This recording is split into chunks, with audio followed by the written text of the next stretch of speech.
Okay, so hello and a very good evening everyone and welcome to my channel Mission PESA আমি আজি 12 নৱেম্বৰ হয় আৰু আমি যোনখিনি আজি পঢ়িম টপিক সেইখিনি মই ক'ব বিচাৰিছোঁ আপোনালোকক ইউ কেন চে ইট ইজ মষ্ট ইম্পৰ্টেণ্ট আৰু আপোনালোকৰ ইণ্টাৰভিউজো আহি আছে সেইটো কাৰণে APSC CC ইণ্টাৰভিউজৰ কাৰণে ইম্পৰ্টেণ্ট হয় প্লাছ এনেও যদি চাই যিকোনো আপোনালোকৰ এক্সামৰ কাৰণে ধৰক APSC CC প্ৰিলিমছে হওক লাগিলে বা অন্যান্য ষ্টেট লেভেল এক্সামছে হওক তাত এইবিলাক কুৱেশ্যনছ বহুত আহে এই টপিকখিনিৰ পৰা so' these are the hit areas যোনখিনি আপোনালোকৰ হিট এৰিয়া থাকে এইবিলাক হিট এৰিয়া বুলি ক'ব পাৰে চ' আজি আমি কি চাম মই কৈ দিছোঁ আপোনালোকক আমি চাম প্ৰথমতে schedule and schedule tribes so' schedule tribes schedule areas যোনবিলাক আছে আপোনালোকৰ লাইক 5th শিডিউল এৰিয়া যোনখিনি হয় ঠিক আছে 6th শিডিউল যোনখিনি হয় আমি তাত চাম চ'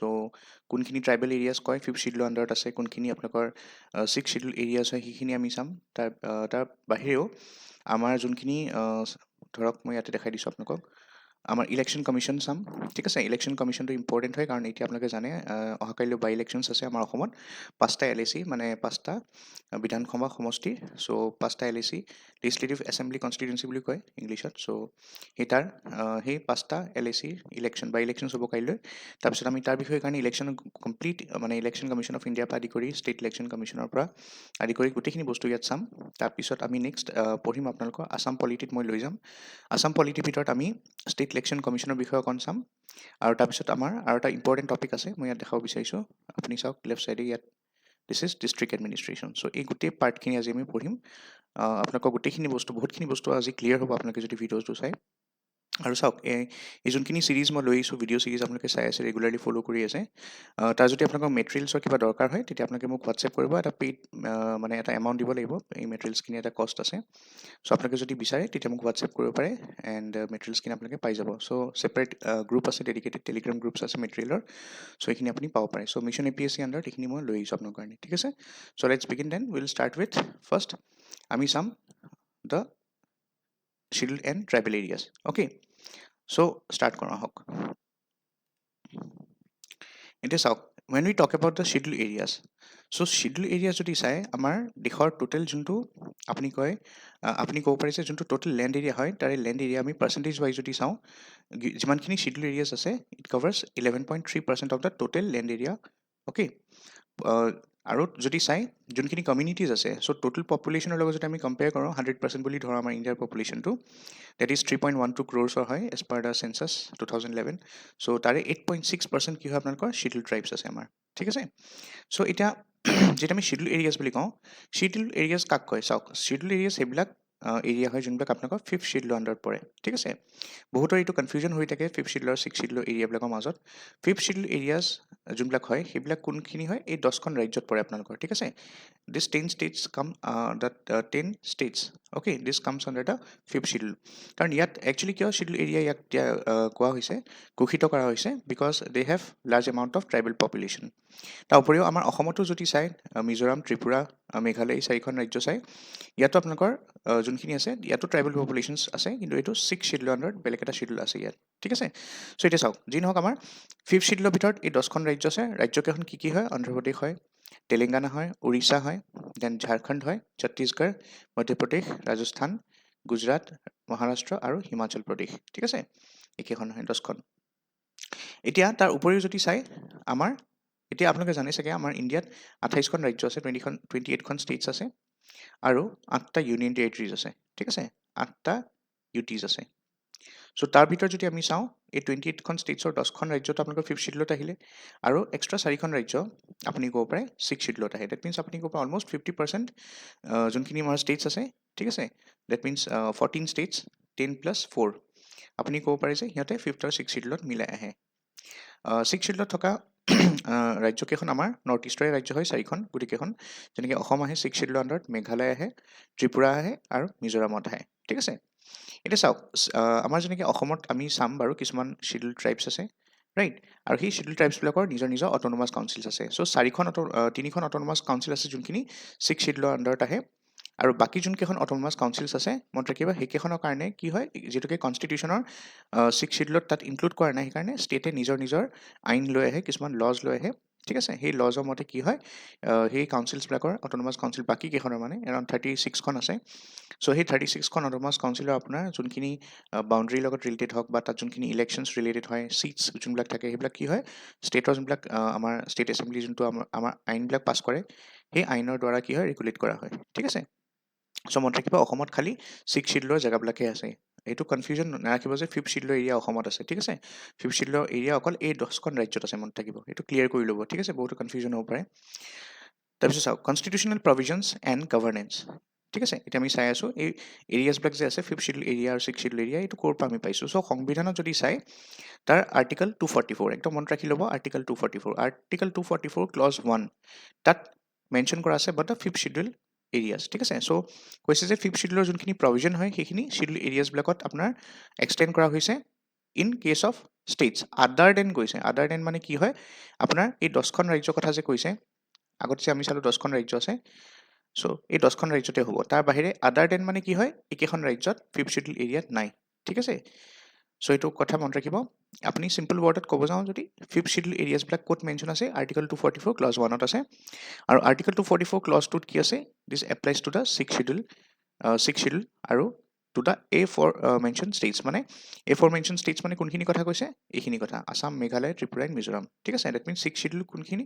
6th শিডিউলৰ ভিতৰত কেইখন ৰাজ্য আছে 4খন ৰাজ্য আছে 5th শিডিউলৰ ভিতৰত কেইখন আছে 10খন আছে নৰ্থ ইষ্টৰ আছেনে এখনো নাই অ'কে মনত ৰাখিব নেক্সট আমি চাম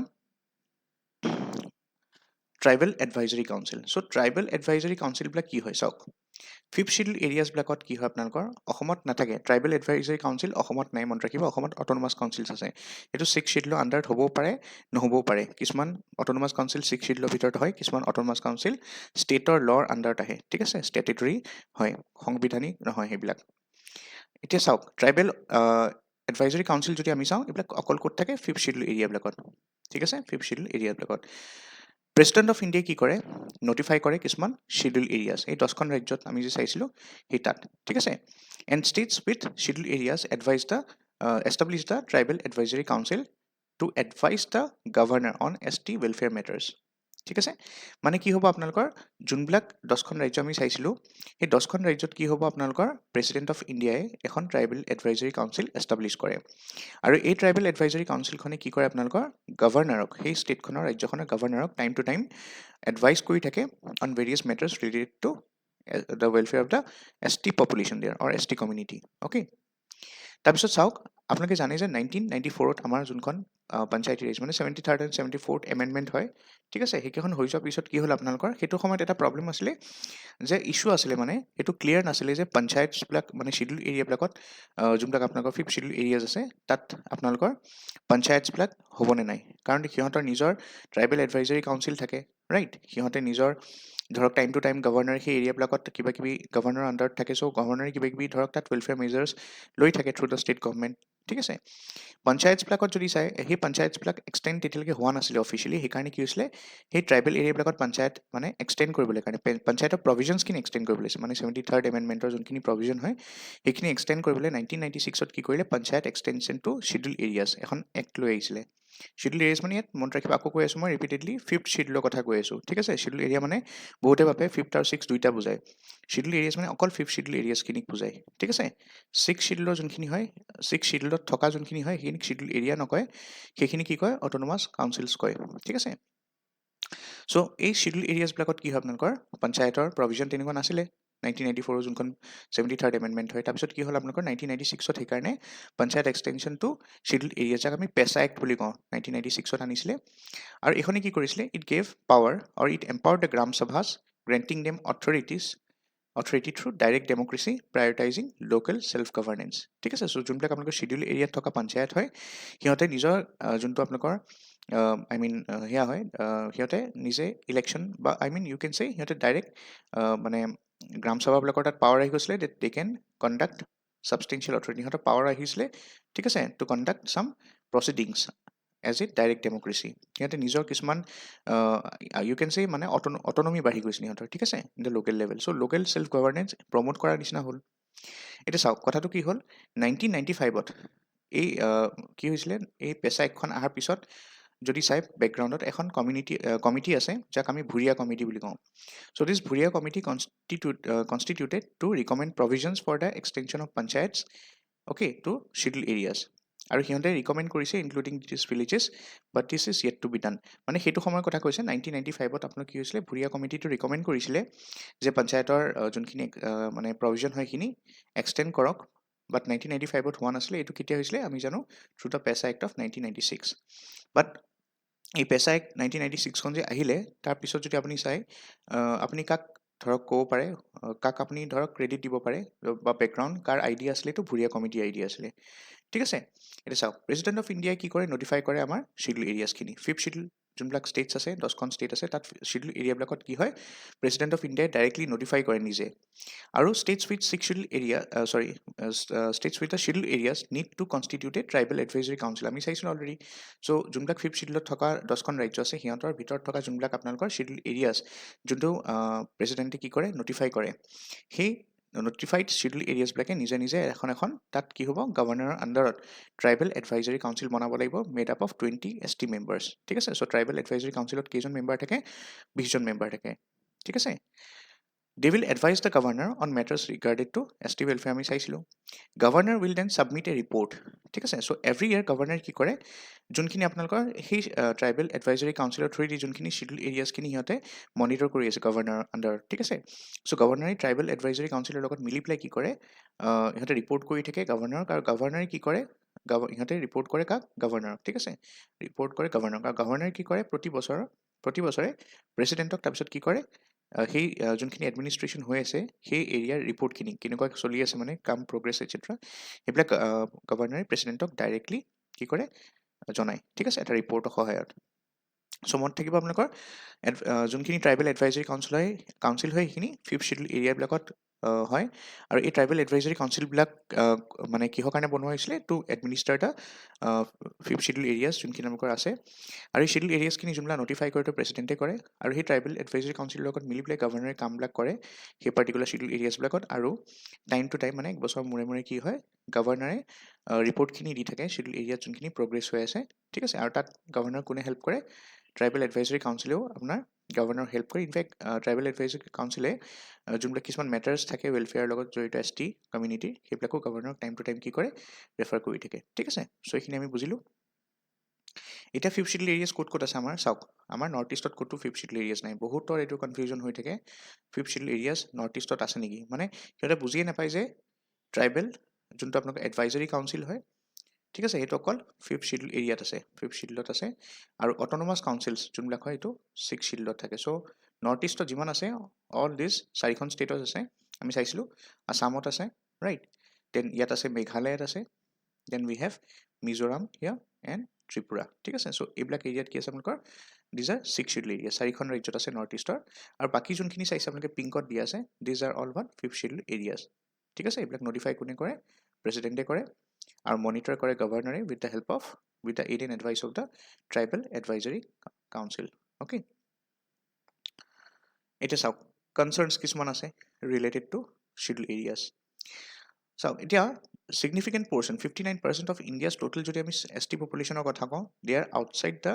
purview of article 244 so 244 1ত আমি চাইছিলোঁ নহয় 244 1ত কি আছিলে ফিফ্থ শিডিউলৰ প্ৰভিজনছখিনি আছিলে ৰাইট কিন্তু most of this ST population they are outside of this article 244 এইটো কৈছে মানে কি হয় বহুতখিনি ট্ৰাইবেল পপুলেশ্যন এনেকুৱা আছে যোনখিনি আপোনালোকৰ যোনখিনি এৰিয়া কি হয় আপোনালোকৰ ধৰক এতিয়া মই যেনেকৈ চালোঁ আমি ইয়াত এতিয়া ট্ৰাইবেল এইখিনি এৰিয়াত ধৰক ডমিনেটেড হয় সেইকাৰণে এইখিনি ফিফ্থ শিডিউল এৰিয়া কৈছে কিন্তু এনেকুৱাতো নহয় ন ট্ৰাইবেল পকেটছ ইয়াতো থাকিব পাৰে ট্ৰাইবেল পকেটছ ইয়াতো থাকিব পাৰে ট্ৰাইবেল পকেটছ ইয়াতো থাকিব পাৰে ৰাইট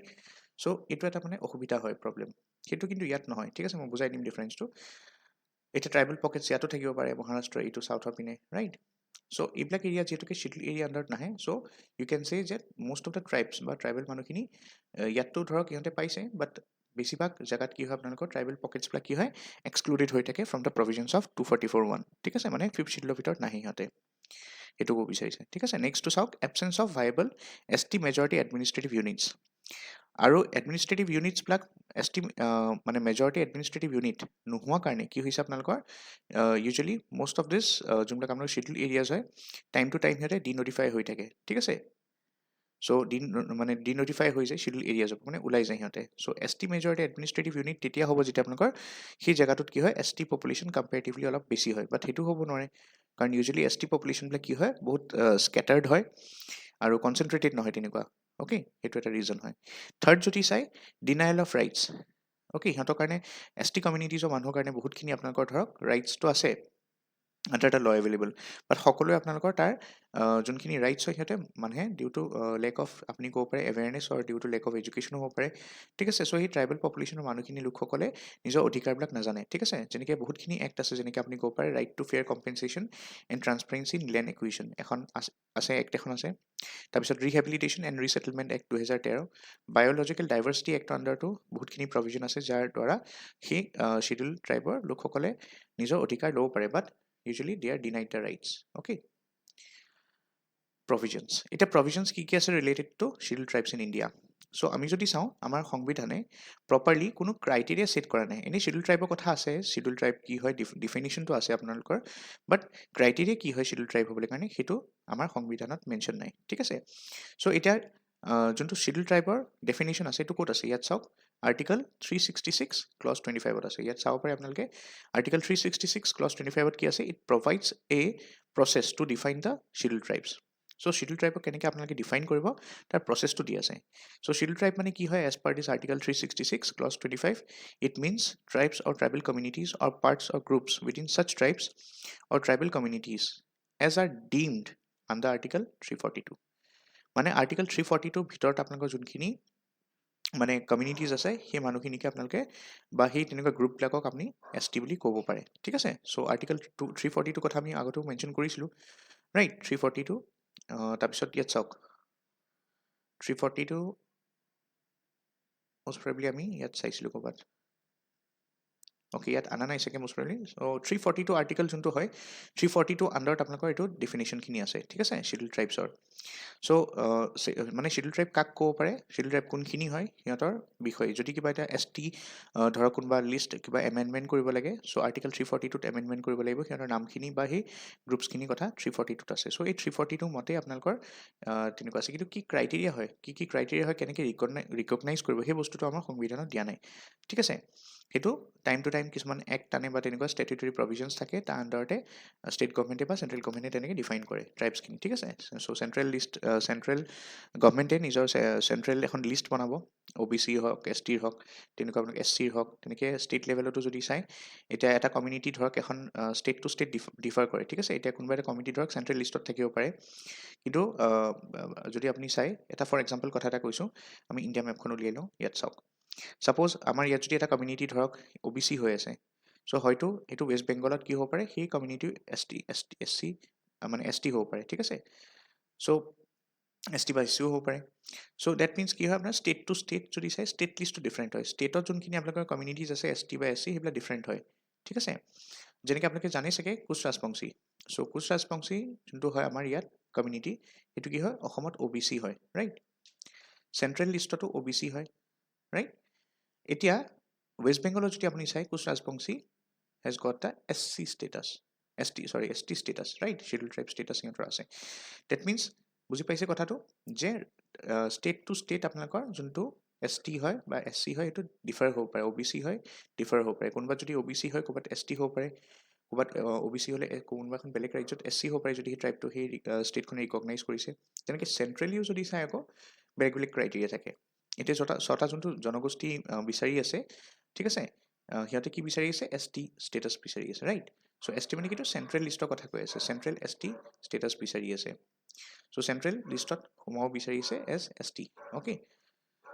সেইটো কথা। এতিয়া তাৰ কালি অসম বন্ধ দিছিলে কিবা তেনেকুৱা আমি শুনিছিলোঁ, ৰাইট। চ' এনেকুৱা কথা। তাৰপিছত চাওক ষ্টেটুটৰী প্ৰভিজনছ। চ' শিডিউল ট্ৰাইব মানুহখিনিৰ কাৰণে কিছুমান ষ্টেটুটৰী প্ৰভিজনছ আছে, যেনেকৈ চাওক protection of civil rights act 1955, এইটো কিহৰ এগেইনষ্টত আছিলে, এগেইনষ্ট আনটাচেবিলিটি। অ'কে, তাৰপিছত schedule caste and schedule tribe prevention of atrocities act 1989 এখন আছে, ইম্পৰ্টেণ্ট এক্ট হয় এখন। তাৰপিছত provisions of panchayat extension to schedule areas, PESA act যোনখন হয় 1996ত আহিছিলে। তাৰপিছত schedule tribes and other forest dwellers, traditional forest dwellers recognition of forest right act. So' শ্বৰ্টত এইটোক FRA বুলিও কয়, ইমান দীঘল নাম মানে schedule tribe and other forest traditional schedule tribe and other traditional forest dwellers এনেকৈ কোৱাতকৈ আপোনালোকে ফৰেষ্ট ৰাইট এক্ট 2006 বুলিও কয় বহুতে, ঠিক আছে। চ' এইখিনি কি হয় শিডিউল ট্ৰাইবছক লৈ যোনখিনি প্ৰভিজনছ আছে। এতিয়া আমি চাম ট্ৰাইবছবিলাকৰ ভিতৰতো বেলেগ বেলেগ ভাগ আছে, যেনেকৈ আপোনালোকৰ ডিনটিফাইড ট্ৰাইব,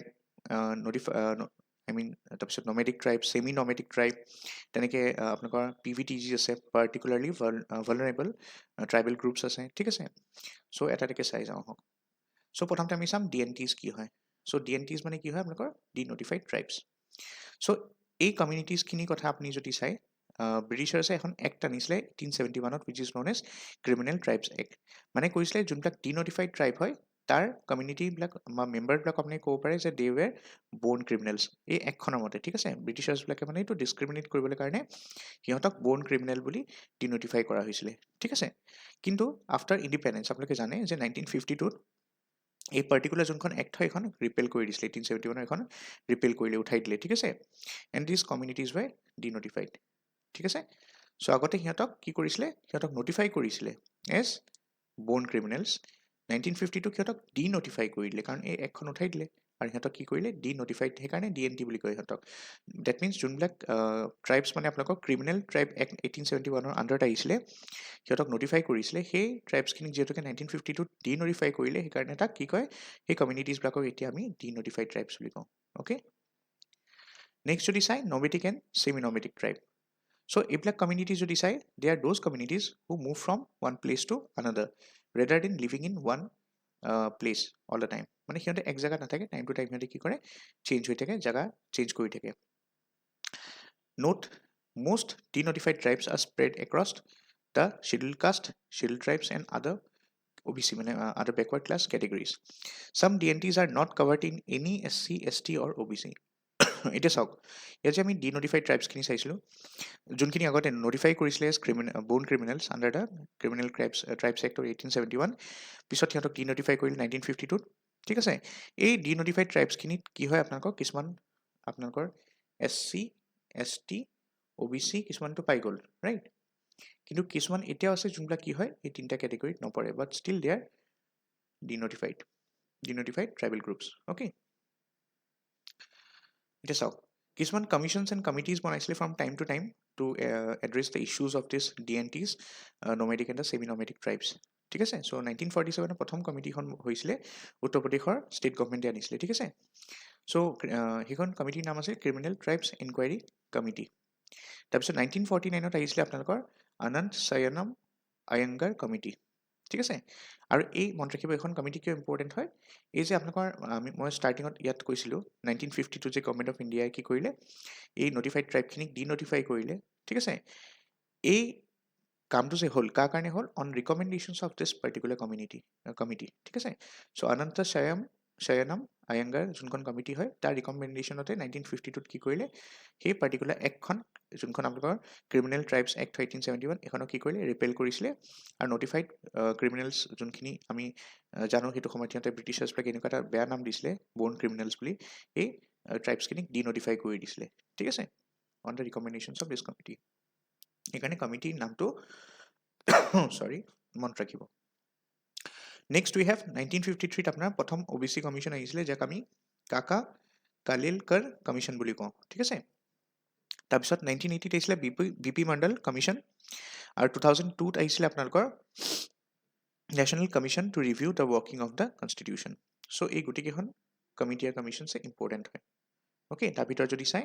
আনন্দ শয়নম আয়ংগাৰ কমিটিখন ইম্পৰ্টেণ্ট হয়, তাৰ উপৰিও BP মণ্ডল কমিটিখন ইম্পৰ্টেণ্ট হয়, কাকা কালিলকাৰখনো ইম্পৰ্টেণ্ট হয়, আৰু লেটেষ্ট যদি চাই আপোনালোকৰ national commission to review the working of the constitution, এইখন 2002 আহিছিলে। নোট, এতিয়া চাওক, যোনখন আমি লাষ্টত চালোঁ 2002 যে আহিছিলে এই কমিশ্যনখন কাৰ চেয়াৰমেনশ্বিপৰ আণ্ডাৰত এষ্টাব্লিছ হৈছিলে, নামটো মনত ৰাখিব, জাষ্টিছ MN ভেংকটাচলিয়া। তাৰ উপৰিও নমেডিক পপুলেশ্যনৰ কথা যদি চাওঁ, আমাৰ চাউথ এছিয়া মানে ইণ্ডিয়া, পাকিস্তান, বাংলাদেশ এইবিলাক কাণ্ট্ৰি মিলাই, so' South Asia has the world's largest nomadic population, okay. ইণ্ডিয়াত যদি চাই, ৰাফলি 10% of the population is denotified and nomadic, ঠিক আছে। চ' এই চাউথ এছিয়াত যদি চাওঁ, আটাইতকৈ ৱৰ্ল্ডৰ লাৰ্জেষ্ট নমেডিক পপুলেশ্যন ক'ত আছে ৱৰ্ল্ডৰ আটাইতকৈ লাৰ্জেষ্ট নমেডিক পপুলেশ্যন ক'ত আছে চাউথ এছিয়াত আছে আৰু তাৰে যদি ইণ্ডিয়াত চাই ৰাফলি only 10% of this are denotified and nomadic এতিয়া নাম্বাৰ অফ ডিন'টিফাইড ট্ৰাইবছ যদি আমি চাওঁ আমাৰ ইণ্ডিয়াত এপ্ৰক্সিমেটলি কিমান আছে 150টা ট্ৰাইব আছে আৰু নাম্বাৰ অফ নমেডিক ট্ৰাইব যদি চাওঁ আমাৰ ইণ্ডিয়াত কিমান আছে এৰাউণ্ড 500 আছে কিছুমান চেলেঞ্জেছ আছে এই পাৰ্টিকুলাৰ ডিএনটিছবিলাকৰ আৰু নমেডিক আৰু যোনবিলাক আপোনালোকৰ এই তিনিটা গ্ৰুপৰ কথা কৈছিলোঁ ছেমি নমেডিক ট্ৰাইবছ ইহঁতৰ কিছুমান চেলেঞ্জেছ আছে চ' কি হ'ব পাৰে প্ৰথম lack of basic infrastructure facilities so' সিহঁতৰ যোনবিলাক এৰিয়া হয় য'ত সিহঁতৰ পপুলেশ্যন বেছি পায় তাত ইউজুৱেলি আপোনালোকৰ ইনফ্ৰাষ্ট্ৰাকচাৰ ফেচিলিটিজ অলপ কম দেখা যায় bad treatment by the local administration ঠিক আছে তাৰপিছত যদি চাই lack of social security cover এইটোতো হ'বই কাৰণ কি হয় আপোনালোকৰ ট্ৰাইবেল কমিউনিটি বহুতখিনি মানুহৰ তাত আপোনালোকৰ ধৰক তেনেকুৱা প্ৰপাৰ কাগজ এপ্লিকেশ্যন নাথাকে সেইকাৰণে আপুনি যদি চাই বাৰু গভৰ্ণমেণ্ট অফ আছাম এটা খুব পজিটিভ ষ্টেপ লৈছে আণ্ডাৰ বসুন্ধৰা 3 আপুনি এক্সাম্পল হিচাপে দিব পাৰে বসুন্ধৰা 3 আণ্ডাৰ যোনবিলাক আপোনালোকৰ কমিউনিটিজ আছিলে ঠিক আছে যোনবিলাক ধৰক অসমত আছে সিহঁতক ধৰক they don't have to produce 3 generations of certificate right so তেনেকুৱা কিছুমান পজিটিভ ষ্টেপছ লোৱা হৈছে caste categorization is not very clear right তাৰপিছত যদি চাই most of these groups from these communities do not have caste certificates এইটো এটা problem হয় ঠিক আছে চ' এই যোনবিলাক কমিউনিটিৰ মানুহ থাকে ডিন'টিফাইড ট্ৰাইব হওক নমেডিক বা ছেমি নমেডিক ট্ৰাইব হওক সিহঁতে কাষ্ট চাৰ্টিফিকেট বনাবতো এতিয়া ধৰক আপোনালোকৰ সিহঁতে ARTPS বা সেইবিলাক ইউজ কৰিব নাজানে সেৱা সেইটো কি হয় এইবিলাক বুজি নাপায় চ' বা তেনেকৈ কাষ্ট চাৰ্টিফিকেটছ বনোৱা নাই ধৰক তেনেকৈ বুজাও নাই বা এডুকেশ্যন কম আছে ধৰক সেইটো কাৰণে কি হয় সিহঁতে নিজৰ কাষ্ট চাৰ্টিফিকেটছ বা তেনেকুৱা কিছুমান বস্তু আধাৰ কাৰ্ড এন অল সেইবিলাক বনোৱা নাই সেইটো কাৰণে সিহঁতে যোনবিলাক ছ'চিয়েল ৱেলফেয়াৰ বা গভৰ্ণমেণ্ট ৱেলফেয়াৰ প্ৰগ্ৰেম হয় আপোনালোকৰ যেনেকৈ আপুনি অৰুণোদয় কওক বা কিবা তেনেকুৱা থাকে চ' এইবিলাক স্কিমছ বা ৱেলফেয়াৰ প্ৰগ্ৰেমছৰ লাভ ল'ব পৰা নাই So these are the challenges. Related developmental efforts যদি আমি চাওঁ নেশ্যনেল লেভেলত তেতিয়া আপোনাৰ কি আছে যেনেকৈ doctor B R Ambedkar pre matric and post matric scholarships আছে ফৰ দ্য DNTs তাৰপিছত নানাজী দেশমুখ স্কিম আছে for construction of hostels for DNT boys and girls scheme for economic empowerment of DNTs আৰু পাৰ্টিকুলাৰ এখন বৰ্ডো বনাইছিলে যাৰ নামটো হয় development and welfare board for denotified nomadic and semi nomadic communities ঠিক আছে আৰু এই পাৰ্টিকুলাৰ বৰ্ডখন যদি চাই it acts under the ministry of social justice and empowerment okay আৰু এই বৰ্ডখনক আপোনালোকৰ ৰেজিষ্টাৰ কৰা হৈছে under societies registration act of 1860 আৰু এই বৰ্ডখন এষ্টাব্লিছ হৈছিলে কেতিয়া আপোনালোকৰ 21 ফেব্ৰুৱাৰী 2019 under the চেয়াৰমেনশ্বিপ of Bhiku Ramji ইদাতে ঠিক আছে নেক্সট আপোনালোকৰ PVTGs চ' PVTGsখিনি কি হয় চাওঁ আমি ইণ্ডিয়াত যদি চাই ট্ৰাইবেল পপুলেশ্যন কিমান হয় 8.6% of the total population India কি হয় ট্ৰাইবেল পপুলেশ্যন হয় তাৰ ভিতৰত আপোনালোকৰ এনেকৈ ক'ব পাৰে যে কিছুমান পাৰ্টিকুলাৰ ট্ৰাইবেল গ্ৰুপছ আছে which are more vulnerable than the other tribal groups tribal গ্ৰুপৰ মাজতো আপোনালোকে ক'ব পাৰে কম আৰু বেছি ভালনাৰেবল গ্ৰুপ থাকে ঠিক আছে চ' যোনবিলাক আপোনালোকৰ ট্ৰাইবেল গ্ৰুপছৰ মাজত বেছি ভালনাৰেবল গ্ৰুপ হয় ঠিক আছে যাৰ পপুলেশ্যন কম হয় বা যোনবিলাক ধৰক ছ'চিয়েলি বহুত বেছি বেকৱাৰ্ড হয় আইচলেটেড হয় সেইবিলাকক PVTGs বুলি কয় চ' ডিউ টু দিছ ফেক্টৰ্ছ সেইকাৰণে যদি চাই ট্ৰাইবেল গ্ৰুপছবিলাকৰ মাজতো কি হৈছে আপোনালোকৰ ধৰক কিছুমান ট্ৰাইবেল গ্ৰুপছ কিছুমান খুব বেছি এডুকেটেড আৰু ডেভেলপ হৈ গৈছে আৰু কিছুমান কি হৈছে এতিয়াও সেই আগৰ ষ্টেটটোতে আছে ৰাইট সেইকাৰণে PVTGsবিলাকত অলপ বেলেগ এটা কেটেগৰী বনাইছে যাতে সিহঁতক বেছি ফ'কাছ দিব পাৰি ঠিক আছে এতিয়া চাওক PVTGsবিলাক বনোৱা হৈছিলে on the notification of Dhebar commission so' Dhebar কমিশ্যনৰ কথা মনত ৰাখিব 1975ত চ' দেবাৰ কমিশ্যনৰ আইডিয়া আছিলে যে প্ৰথমতে যদি চাই সেইটো সময়ত PVTG ডাইৰেক্টলি হোৱা নাছিলে সেইটো সময়ত আপোনালোকৰ প্ৰিমিটিভ ট্ৰাইবেল গ্ৰুপছ মানে PTG বুলি এটা গ্ৰুপ বনাইছিলে ঠিক আছে প্ৰিমিটিভ ট্ৰাইবেল গ্ৰুপছ এটা ছেপাৰেট কেটেগৰী বনাইছিলে who are less develop among the tribals ট্ৰাইবেলৰ ভিতৰতো কিছুমান এনেকুৱা আছে গ্ৰুপ যোনবিলাক কি আছিলে বহুত লেছ ডেভেলপ হয় তাৰ কাৰণে দেৱাৰ গ্ৰুপৰ বা দেৱাৰ কমিশ্যনৰ আণ্ডাৰত আপোনালোকৰ 1975ত এটা কেটেগৰী বনাইছিলে তাৰ নামটো ৰখা হৈছিলে প্ৰিমিটিভ ট্ৰাইবেল গ্ৰুপছ 2006ত এই PTGটোৰ নামটো চেঞ্জ কৰিলে ঠিক আছে আৰু তো প্ৰিমিটিভ ট্ৰাইবেল গ্ৰুপছৰ পৰা কি হ'ল PVTG হ'ল মানে বুজি পাইছে পাৰ্টিকুলাৰলি vulnerable tribal group দিলে ঠিক আছে এতিয়া চাওক the government of India initiated to identify the most vulnerable tribal groups as a separate category and declared 52 such groups while in 1993 an additional 23 groups were added to the category so এটা total যদি চাই 52 plus 23 add কৰিলে কিমান পাব 75 so এটা বৰ্তমান যদি চাই around 75 PVTGs আছে out of this 705 scheduled tribes so 705টা scheduled tribes যদি আপুনি চাই ইণ্ডিয়াত as of 2024 এতিয়া যদি চাই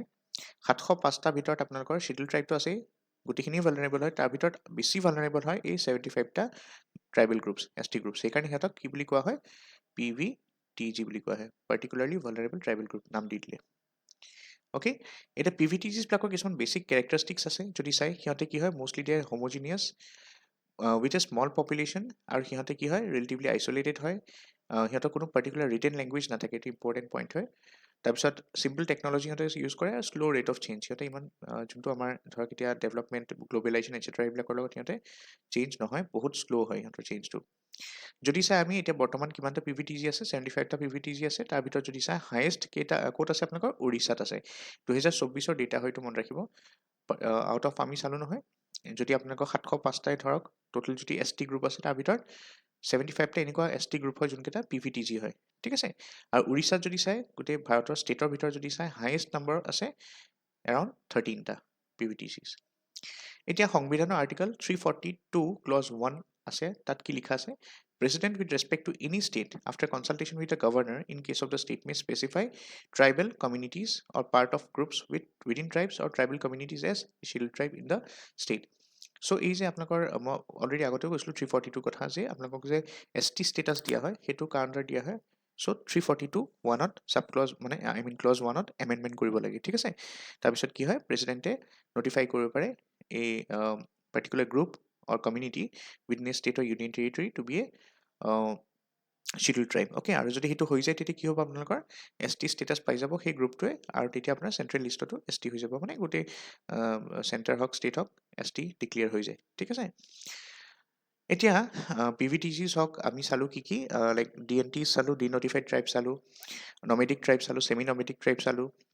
পাৰ্টিকুলাৰলি ভালনাৰেবল ট্ৰাইবেল গ্ৰুপ চালোঁ PVTGs চালোঁ চ' এইবিলাকৰ ভিতৰত যদি চাই আপোনালোকে বেলেগ বেলেগ ডেভেলপমেণ্ট স্কিমছ গভৰ্ণমেণ্টে লঞ্চ কৰিছে STs সকলৰ কাৰণে ST লোকসকলৰ কাৰণে ঠিক আছে ফৰ দ্য STs চ' তাত কি আছে PM জনমান এইটো নতুন স্কিম হয় জনজাতীয় গৌৰৱ দিৱস চেলিব্ৰেট কৰে প্ৰতি বছৰে ঠিক আছে বিকশিত ভাৰত সংকল্প যাত্ৰা তাৰপিছত PM PVTG মিছনটো আৰম্ভ কৰিছিলে 2024 এইবিলাক লেটেষ্ট ডেটা হয় ঠিক আছে চ' এই স্কিমছবিলাক মনত ৰাখিব পাৰে ঠিক আছে চ' এইখিনি আছিলে আপোনালোকৰ all everything related to the STs or and you can say 5th and 6th scheduleৰ কথাখিনি আমি চালোঁ ইয়াত ৰাইট এতিয়া আমি আহিছোঁ এতিয়া ইলেকশ্যনৰ পিনে এতিয়া ইলেকশ্যন আহি আছে আপোনালোকে জানে সেইটো কাৰণে যদি চাই আপোনালোকৰ ইলেকশ্যনৰ কাৰণে আপোনালোকৰ এতিয়া ইলেকশ্যন কমিশ্যন হওক ষ্টেট ইলেকশ্যন কমিশ্যন হওক বা ইলেকশ্যন কমিশ্যন অফ ইণ্ডিয়া হওক এইবিলাক বস্তু আমি খুব বেছি ট্ৰেক কৰিব লাগিব ঠিক আছে আৰু আপোনালোকৰ তাৰ ওপৰতো ডিলিমিটেশ্যন কি হয় ডিলিমিটেশ্যন কমিশ্যন কি হয় বাউণ্ডাৰী কমিশ্যন এটচেট্ৰা এইবিলাক আমি চাব লাগিব ঠিক আছে সেইকাৰণে এই পাৰ্টটো ভালকৈ চাব মই হ'লেও এবাৰ আপোনালোকক দেখাইছোঁ এতিয়া আমাৰ এই পাৰ্টখিনিত হৈ গ'ল এতিয়া আমি আহোঁ ইলেকশ্যন কমিশ্যনত অ'কে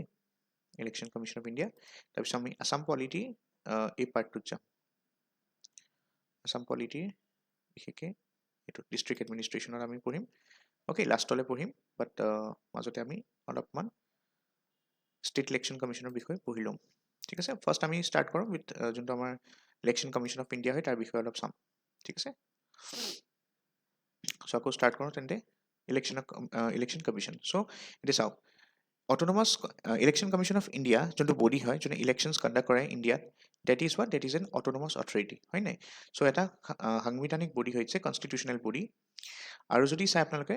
সেইটো কিহৰ কাৰণে ক্ৰিয়েট কৰা হৈছিলে to administer the elections okay elections ক'ৰ যেনেকৈ আপোনালোকৰ Lok Sabha Rajya Sabha state legislative assemblies ঠিক আছে তাৰ কাৰণে কি হয় আপোনালোকৰ ইলেকশ্যন কমিশ্যন অফ ইণ্ডিয়াই ইলেকশ্যন কণ্ডাক্ট কৰে বহুতে এইটো ভাবিব পাৰে যে ষ্টেট লিজিছলেটিভ এছেম্বলি ষ্টেটৰ হয় চ' ষ্টেটৰ ইলেকশ্যন কমিশ্যনে পাতিব সেইটো তেনেকুৱা নহয় ষ্টেটৰ ইলেকশ্যন কমিশ্যনে কি হয় আপোনালোকৰ পঞ্চায়ত আৰু মিউনিচিপালিটি তাৰ বাহিৰেও যোনবিলাক আপোনালোকৰ অট'নমাছ কাউন্সিল হয় তাৰ ইলেকশ্যনছবিলাক কণ্ডাক্ট কৰে ঠিক আছে কিন্তু ইলেকশ্যন অফ কমিশ্যন অফ ইণ্ডিয়াৰ কথা যদি চাই ইলেকশ্যন কমিশ্যন অফ ইণ্ডিয়াৰ লোকসভা ৰাজ্যসভা আৰু ষ্টেট লিজিছলেটিভ এছেম্বলিবিলাকো কণ্ডাক্ট কৰে ঠিক আছে এতিয়া যোনটো হয় কাৰণে আপোনালোকে চাব এতিয়া যোনটো আপোনালোকৰ বাই ইলেকশ্যনছ পাতি আছে সেইটো state legislative assembly by election হয় ৰাইট সেইটো কাৰণে বাই ইলেকশ্যনছটো কোনে কণ্ডাক্ট কৰি আছে it is conducted by the election commission of India তাৰ উপৰি যদি চাই ইলেকশ্যন কমিশ্যন অফ ইণ্ডিয়াই আপোনালোকৰ যোনকৈ প্ৰেচিডেণ্টৰ যোনটো আপোনালোকৰ ইলেকশ্যন হয় ইনডাইৰেক্ট ইলেকশ্যন হয় ৰাইট ভাইচ প্ৰেচিডেণ্টৰ হয় সেইবিলাকো মনিটৰ কৰে ঠিক আছে আৰু ইয়াত মই লিখি দিছোঁ চাওক election commission of India is not concern with the elections to panchayat and municipalities কাৰণ কিয় পঞ্চায়ত আৰু মিউনিচিপালিটি যোনবিলাক ইলেকশ্যন হয় ষ্টেটৰ ভিতৰত ৰাজ্যৰ ভিতৰত সেইবিলাক কোনে কণ্ডাক্ট কৰে সেইটো ষ্টেট ইলেকশ্যন কমিশ্যনে কণ্ডাক্ট কৰে খালি মনত ৰাখিব ঠিক আছে এনিৱেজ আমাৰ যোনদিনাখন সংবিধানখন কি হৈছিলে আপোনালোকৰ আপুনি ক'ব পাৰে যে সেইদিনাখন মানে 26 জানুৱাৰীৰ পৰা এফেক্টত আহিছিলে আৰু 25 জানুৱাৰী যদি চাই আমি নেশ্যনেল ভোটাৰ্ছ ডে চেলিব্ৰেট কৰোঁ, ঠিক আছে, প্ৰতি বছৰে। আৰু জেনেৰেল ইলেকশ্যন লোকসভা কেতিয়া হৈছিলে 1951-52 সেই টাইমটোত হৈছিলে, 1952 পৰা প্ৰথম লোকসভা আমাৰ ৰাজ্যসভা মানে ফাংচনিং ষ্টাৰ্ট হৈছিলে, ঠিক আছে। এতিয়া চাওক নেক্সট আমি চাম constitutional provision. Election commission of ইণ্ডিয়াৰ লগত জড়িত কিছুমান কনষ্টিটিউচনেল প্ৰভিজন আছে, ক'ত আছে পাৰ্ট 15ত আছে, মনত ৰাখিব। পাৰ্ট 15 আৰ্টিকল 324 পৰা 329 ভিতৰত কি আছে, it deals with the elections and establishes a commission for this matters. মানে এই যে আমাৰ ইলেকশ্যন কমিশ্যন অফ ইণ্ডিয়াখন এই বডিটো যে হৈছে এইটো কণ্ডাক্ট হৈছে under provisions of article 324 okay. So' 324ত কি কৈছে চাওক, 324ত কৈছে যে superintendence direction and control of elections to be vested in an election commission, okay. 325ত আছে যে no person to be ineligible for inclusion or to claim to be included in a special electoral roll on grounds of religion, race, caste or sex। মানে কৈছে যে আমাৰ যেতিয়া election হয় তাৰ আগতে কি হয়, এখন ইলেক্টৰেল ৰোল বনায়, হয়নে। ইলেক্টৰেল ৰোলত কি থাকে আপোনাৰ, যাক আমি ভোটৰ তালিকা কওঁ, ৰাইট। চ' ভোটৰ তালিকাত কি হয় আপোনালোকৰ ইলেক্টৰেল ৰোলত আপোনাৰ নাম সহ আপোনাৰ ফটোৰ লগত তেনেকৈ ডিটেইলছখিনি দিয়া থাকে। এতিয়া কৈছে যে আৰ্টিকেল 325 প্ৰভিজন আছে যে কোনোবা মানুহ যদি কোনোবাই যদি ধৰক ইলেকশ্যন কমিশ্যনে ধৰক এনেকুৱা কৰিব নোৱাৰে যে ৰিলিজনৰ বেচিছত এখন বেলেগ ভোটৰ তালিকা ওলালে, ৰেচ বা কাষ্ট বা আপোনালোকৰ জেণ্ডাৰ বেচিছত ল'ৰা ছোৱালী বেলেগ বেলেগ উলিয়ালে, তেনেকুৱা ভোটৰ তালিকা ছেপাৰেট উলিয়াব নোৱাৰে, ঠিক আছে, এজ পাৰ আৰ্টিকেল 325। 326ত কি আছে, elections to the house of the people, মানে লোকসভাৰ কথা কৈছে, lower house, and the legislative assembly of the state, মানে আমাৰ অসমৰ ষ্টেট লিজিছলেটিভ এছেম্বলিৰ কথা কৈছে, to be based on adult suffrage, মানে কি হ'ব ডাইৰেক্ট ইলেকশ্যনছ হ'ব, সেইটো কৈছে। মানে ইয়াত চাওক ৰাজ্যসভাৰ কথা নাই, সেইকাৰণে ৰাজ্যসভাত কি হয় আপোনালোকৰ ইলেকশ্যনছ ডাইৰেক্ট ইলেকশ্যনছ নহয়, ঠিক আছে। ৰাজ্যসভাৰ যোনবিলাক MP যায় ৰাজ্যসভাত সেইবিলাকৰ কি হয় ইনডাইৰেক্ট ইলেকশ্যনছ হয়, ষ্টেটৰ লিজিছলেটিভ এছেম্বলিৰ পৰা চিলেক্ট কৰি পেলাই তাৰ ভিতৰতে কাৰোবাক পঠায় আৰু সেই চিটটো যেতিয়া ভেকেণ্ট হয় তেতিয়া সেই ষ্টেট লিজিছলেটিভ এছেম্বলিৰ এই চিটটোৰ কাৰণে বাই ইলেকশ্যনছ হয়, ঠিক আছে। যদি সেই মানুহজনে ধৰক MP ইলেকশ্যন খেলিব গ'ল ৰাজ্যসভাৰ, ডেট মিনছ MP কাৰণে যদি ষ্টেণ্ড কৰিছে, তেতিয়া আপোনাৰ ষ্টেট লিজিছলেটিভ এছেম্বলিৰ দ্বাৰা মানে তেখেতক নমিনেট কৰি ইনডাইৰেক্ট ইলেকশ্যনছ থ্ৰুৱেদি পঠোৱা হয়। চ' আৰ্টিকেল 326ত এইটো মেনশ্যন কৰা আছে ক্লিয়াৰলি যে ইলেকশ্যনছ আপোনালোকৰ ডাইৰেক্ট ইলেকশ্যনছ হ'ব, মানে আমি ভোট দিম only for elections to the house of the people, লোকসভাৰ কাৰণে ইলেকশ্যন আমি ভোট দিম আৰু ষ্টেট লিজিছলেটিভ এছেম্বলিৰ ইলেকশ্যনৰ কাৰণে আমি ভোট দিম। আৰ্টিকেল 327ত আছে যে power of the parliament to make provisions with respect to elections to legislature. So' কিছুমান ক্ষেত্ৰত যদি ষ্টেট লিজিছলেচাৰ ইলেকশ্যন এটচেট্ৰা কিবা জড়িত থাকে তাত পাৰ্লিয়ামেণ্টৰ তাত পাৱাৰ থাকে, ঠিক আছে, লোকসভা ৰাজ্যসভাৰ তাত পাৱাৰ থাকে টু মেক চাম স্পেচিয়েল প্ৰভিজনছ, অ'কে, ফৰ ইলেকশ্যনছ। যে অসমত যদি কিবা ইলেকশ্যন আছে, ষ্টেট লিজিছলেটিভ ইলেকশ্যন আছে ধৰক, তাত কিবা যদি ধৰক কিবা প্ৰভিজন বনাব লাগে, চেঞ্জ কৰিব পাৰে আণ্ডাৰ আৰ্টিকেল 327, ঠিক আছে। 328ত কি আছে, পাৱাৰ অফ দ্য লেজিছলেচাৰ, এইটো পাৱাৰ হয় লেজিছলেচাৰ ষ্টেটৰ, to make provisions with respect to elections to such legislature. So' 327ত পাৱাৰ দিছে আপোনাক, পাৰ্লিয়ামেণ্টক পাৱাৰ দিছে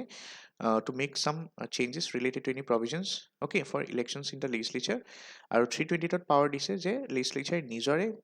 যোনখিনি এৰিয়াত ইলেকশ্যন হ'ব তাৰ কাৰণে যদি কিবা মানে প্ৰভিজন বনাব লাগে, কিবা আইন বনাব লাগে, অ'কে, চ' সেই প্ৰভিজনছখিনি বনাব পাৰে। আৰ্টিকেল 329 বহুতেই ইম্পৰ্টেণ্ট হয়, ইয়াত কি হৈছে, বাৰ টু ইণ্টাৰফেৰেঞ্চ বাই কোৰ্টছ, ইলেকশ্যনৰ ক্ষেত্ৰত, ঠিক আছে, যদি কিবা ইলেক্টৰেল মেটাৰ থাকে সেইটো গোটেইখিনি কোনে চাব, ইলেকশ্যন কমিশ্যন অফ ইণ্ডিয়াৰ আণ্ডাৰত এইবিলাক চোৱা হয়, তাত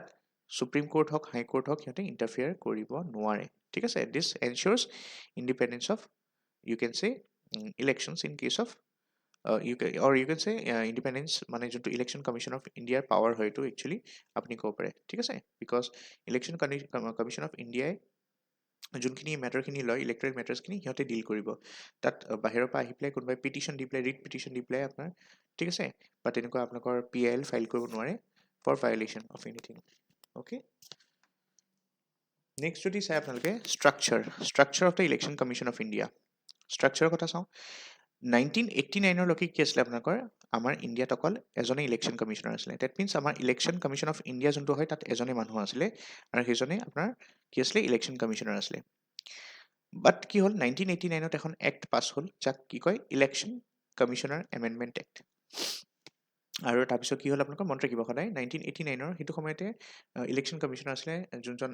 এজন ছিংগল আছিলে, TN ছেছন তেখেতৰ নাম হয়, ঠিক আছে, TN ছেছন। আৰু TN ছেছনৰ কথা যদি আমি চাওঁ তেখেত আমাৰ ইণ্ডিয়াৰ 10th ইলেকশ্যন কমিশ্যনাৰ আছিলে, অ'কে, চ' 10th ইলেকশ্যন কমিশ্যনাৰ আছিলে আৰু আফটাৰ টি এন ছেশ্যন কি হ'ল আপোনালোকৰ 1989 পিছত আগতে তেখেত অকলে আছিলে, তাৰপিছত তেখেতৰ লগত আৰু এক্সট্ৰা দুজন ইলেকশ্যন কমিশ্যনাৰ্ছ লৈ আহিলে। মানে আগতে 1989লৈকে কি আছিলে আপোনাৰ অকল ইলেকশ্যন কমিশ্যনাৰ আছিলে, এজনেই আছিলে, ঠিক আছে। চ' চিফ ইলেকশ্যন কমিশ্যনাৰ এজনেই আছিলে বা ইলেকশ্যন কমিশ্যনাৰ বুলি তেখেতক কয়, ঠিক আছে। 1989 পিছত কি হ'ল আপোনাৰ আফটাৰ 1989 এই যোনজন ইলেকশ্যন কমিশ্যনাৰ আছিলে তেখেতক চিফ ইলেকশ্যন কমিশ্যনাৰ বনাই দিলে আৰু তেখেতৰ লগত তেখেতক এছিষ্ট কৰিবলৈ দুজন এক্সট্ৰা ইলেকশ্যন কমিশ্যনাৰ আহি গ'ল, ঠিক আছে। তাৰপিছত এই ইলেকশ্যন কমিশ্যনাৰ আৰু চিফ ইলেকশ্যন কমিশ্যনাৰ হৈ গ'ল, এতিয়া নামটো চেঞ্জ হৈ গ'ল। এণ্ড ছাচ নাম্বাৰ অফ আদাৰ ইলেকশ্যন কমিশ্যনাৰ্ছ, এইটো কি হয় প্ৰেচিডেণ্টে সেইটো ফিক্স কৰে ফ্ৰম টাইম টু টাইম। এতিয়া বৰ্তমান যদি চাই এতিয়াও 1989 পিছৰ পৰাও যদি চাই এতিয়ালৈকে আমাৰ ইণ্ডিয়াত চিফ ইলেকশ্যন কমিশ্যনাৰ আৰু লগত দুজনহে আছে, দুজনকৈ বেছি এতিয়া ইলেকশ্যন কমিশ্যনাৰ হোৱা নাই কিন্তু, ঠিক আছে। So' at present we have one chief election commissioner and 2 election commissioners. State লেভেলত যদি চাওক ষ্টেট লেভেলত বহুতে ভাবে ষ্টেট ইলেকশ্যন কমিশ্যনাৰ থাকে। চ' ষ্টেট ইলেকশ্যন কমিশ্যনাৰ পষ্ট থাকে ন' ডাউট, কিন্তু এই পষ্টটো কি হয় আপোনালোকৰ ইয়াত কোনো অফিচ নাথাকে তেখেতৰ, ঠিক আছে, বা টাৰ্মছ অফ অফিচ কণ্ডিশ্যনছ সেইবিলাক নাথাকে। চ' আপুনি ক'ব পাৰে যে ষ্টেট ইলেকশ্যন কমিশ্যনাৰ আপুনি ক'ব পাৰে যে দে আৰ লাইক নমিনেল মানে সিহঁতৰ পাৱাৰ যোনটো হয় এইটো জাষ্ট নাম মাত্ৰে নমিনেল, ঠিক আছে। বাট আচল যোনখিনি কাম হয় সেইটো কোনে কৰে, চিফ ইলেক্টৰেল অফিচাৰে কৰে। চ' CEO বুলি কয় ষ্টেট লেভেলৰ যোনজন হয়, মানে এইজন আপুনি ৰিয়েল বুলি ক'ব পাৰে। এনেকৈ আমি চাইছিলোঁ যে গভৰ্ণৰ আপোনাৰ নমিনেল এক্সিকিউটিভ হয় আৰু বাট ডিফাৰেঞ্চ এইটো হয় যে গভৰ্ণৰৰ অফিচ আছে, terms of service conditions etcetera এইবিলাক আছে, এপইণ্টমেণ্ট প্ৰেচিডেণ্টে কৰে এটচেট্ৰা। কিন্তু ষ্টেট ইলেকশ্যন কমিশ্যনাৰৰ কথা যদি চাই তেখেতৰ বিশেষ কোনো তেনেকুৱা সেয়া নাথাকে, জাষ্ট নমিনেল তেখেতৰ নামত কৰা হয় কামবিলাক, বাট আচল কামখিনি কোনে কৰে is done by the chief electoral officer, যাক আমি শ্বৰ্টত CEO কওঁ, ঠিক আছে। তাৰপিছত আমি চাম appointment and tenure of the commissioners. এতিয়া প্ৰেচিডেণ্টে আপোনাক কি কৰে, আপোনাক অলৰেডি কৈছোঁ মই, প্ৰেচিডেণ্টে এপইণ্ট কৰে আপোনাৰ CEC হয়নে, চিফ ইলেকশ্যন কমিশ্যনাৰ ইলেকশ্যন কমিশ্যনাৰ্ছবিলাক। এতিয়া আমাৰ ইণ্ডিয়াত কেইজন আছে, দুজন আছে। As per the CEC and other election commissioners, কাৰণ চাওক আমাৰ সংবিধানত কোনো তেনেকুৱা প্ৰভিজন নাই, ৰাইট। খালি আৰ্টিকল 324 পৰা আমি চালোঁ, যোনখিনি পাৰ্ট 15ত আছে, এই আৰ্টিকলখিনি দেখাইছোঁ আপোনালোকৰ 329লৈকে, এইখিনি জাষ্ট প্ৰভিজনছখিনি আছে তাত। এনেও আমাৰ সংবিধানত কি হয়, this articles are like the guiding light, কিন্তু যোনবিলাক এই আৰ্টিকলবিলাকক ইমপ্লিমেণ্ট কৰিবলৈ কাৰণে কি হয় পাৰ্লিমেণ্টত বা আমাৰ ষ্টেট লেজিছলেচাৰত কিছুমান এক্ট বা আইন অনা হয়, ঠিক আছে। চ' 324টো যোনটো আপুনি চাই তাততো আপোনালোকৰ চেলাৰী বা terms of office condition etcetera সেইবিলাক কথা মেনশ্যন নাছিলে। চ' সেইকাৰণে কি হয় পাৰ্লিমেণ্টে আপোনালোকৰ এখন এক্ট আগতেও পাছ কৰিছিলে, বাট এতিয়া ৰিচেণ্ট আগতে বেলেগ বেলেগ এক্ট আছিলে, এতিয়া আপোনাৰ 2023ত আপোনাৰ এখন ছিংগল এক্ট লৈ আহিলে, which is known as the chief election commissioner and other election commissioners appointment condition of service and terms of office act 2023। মানে আগতে ধৰক CEC কাৰণে আপোনাৰ বেলেগ এক্ট আছিলে, তেখেতৰ এপইণ্টমেণ্টৰ কাৰণে বেলেগ এক্ট, কণ্ডিশ্যন অফ ছাৰ্ভিচৰ কাৰণে বেলেগ এক্ট, টাৰ্ম অফ অফিচৰ কাৰণে বেলেগ এক্ট, তেনেকৈ আদাৰ ইলেকশ্যন কমিশ্যনাৰ্ছক এপইণ্টমেণ্টৰ কাৰণে বেলেগ এক্ট, কণ্ডিশ্যন অফ ছাৰ্ভিচ বেলেগ এক্ট, টাৰ্মছ অফ অফিচৰ বেলেগ এক্ট। সেইকাৰণে কি কৰিলে দুইটা মিলাই পেলাই এখন আইন ছিংগল আইন এখন লৈ আহিলে। চ' দুটা অফিচ মানে চিফ ইলেকশ্যন কমিশ্যনাৰ আৰু বাকী যে আদাৰ বুলি সেইকাৰণে কৈছে দুজন বা দুজনতকৈ বেছি হ'ব পাৰে, প্ৰেচিডেণ্টে এইটো ডিচাইড কৰিব ন, এতিয়াতো দুজনেই হৈ আছে বা চেঞ্জ হ'ব পাৰে ইন ফিউচাৰ, সেইকাৰণে আদাৰ বুলি লিখিছে। চ' চিফ ইলেকশ্যন কমিশ্যনাৰ আদাৰ election commissioner appointment condition of service and term of office গোটেইখিনি একেটা বস্তুতে এখন এক্টতে আইনতে 2023ত লৈ আহিছিলে, ঠিক আছে। এই এখন অনাৰ পিছত কি হ'ল আপোনালোকৰ চিফ ইলেকশ্যন কমিশ্যনাৰ যোনটো এইজ হয়, যোনটো টেনিয়ৰ হয়, ঠিক আছে, তেখেতে কিমান দিন অফিচত থাকিব, 6 yearsও হ'ব পাৰে, অৰ তেখেতৰ যদি বয়স 65ও হ'ব পাৰে, উইচ এভাৰ ইজ আৰ্লিয়াৰ। ইয়াৰ অৰ্থ কি হয়, ছাপ'জ যদি কোনোবা এজন মানুহ এক্স নামৰ মানুহ এজন ধৰক তেখেত চিফ ইলেকশ্যন কমিশ্যনাৰ হ'ল, ঠিক আছে। চ' তেখেতৰ বয়স ধৰক চিফ ইলেকশ্যন কমিশ্যনাৰ হ'লে 62 years আছিলে। চ' এতিয়া তেখেত এনেই যদি চাই 6 বছৰ তেখেত থাকিব পাৰিলে হয়। যদি তেখেতৰ 60 বছৰ হ'লেহেঁতেন তেতিয়া তেখেতে 6 বছৰ 60 নহয় 59 হ'ব লাগিব, ৰাইট। 59 হ'লে 59 yearsত যদি তেখেত চিফ ইলেকশ্যন কমিশ্যনাৰ হয় তেতিয়া পুৰা 6 years তেখেতে ধুনীয়াকৈ থাকি পেলাই 65ত ৰিটায়াৰ হ'ব পাৰে। কিন্তু এই মানুহজন যিহেতুকে 62 yearsত তেখেত চিফ ইলেকশ্যন কমিশ্যনাৰ হৈছে, চ' তেখেতে এতিয়া 65 yearsলৈকেহে পাৰিব, সেইকাৰণে তেখেত অকল 3 বছৰহে এতিয়া থাকিব পাৰিব অফিচত, ঠিক আছে। চ' তেনেকুৱা কথাটো। চ' চেলাৰী এণ্ড কণ্ডিশ্যন এইটো হ'ল টেনিয়ৰটো। চেলাৰী এণ্ড কণ্ডিশ্যনৰ কথা যদি চাওঁ, কণ্ডিশ্যন অফ ছাৰ্ভিচ সেইখিনি গোটেইখিনি কি হয় আপোনালোকৰ ছেম কৰি দিলে, মানে ইলেকশ্যন কমিশ্যনাৰ হওক লাগিলে চিফ ইলেকশ্যন কমিশ্যনাৰ হওক, সিহঁতৰ যোনটো salary and tenure of service হয়, salary and condition of service হয়, সেইটো আপোনাৰ সুপ্ৰিম কোৰ্টৰ এজন জাজৰ সমান হৈ গ'ল, ঠিক আছে। চিফ জাষ্টিছৰ কথা কোৱা নাই, সুপ্ৰিম কোৰ্টৰ জাজ আপুনি জানে বহুত কেইজন থাকে। 26 মান আছে চাগে মোষ্ট প্ৰবেবলি আমি যেতিয়া সুপ্ৰিম কোৰ্ট পঢ়িম তেতিয়া চাম ডিটেইলছত তেতিয়া যদি আপডেট হৈছে চ'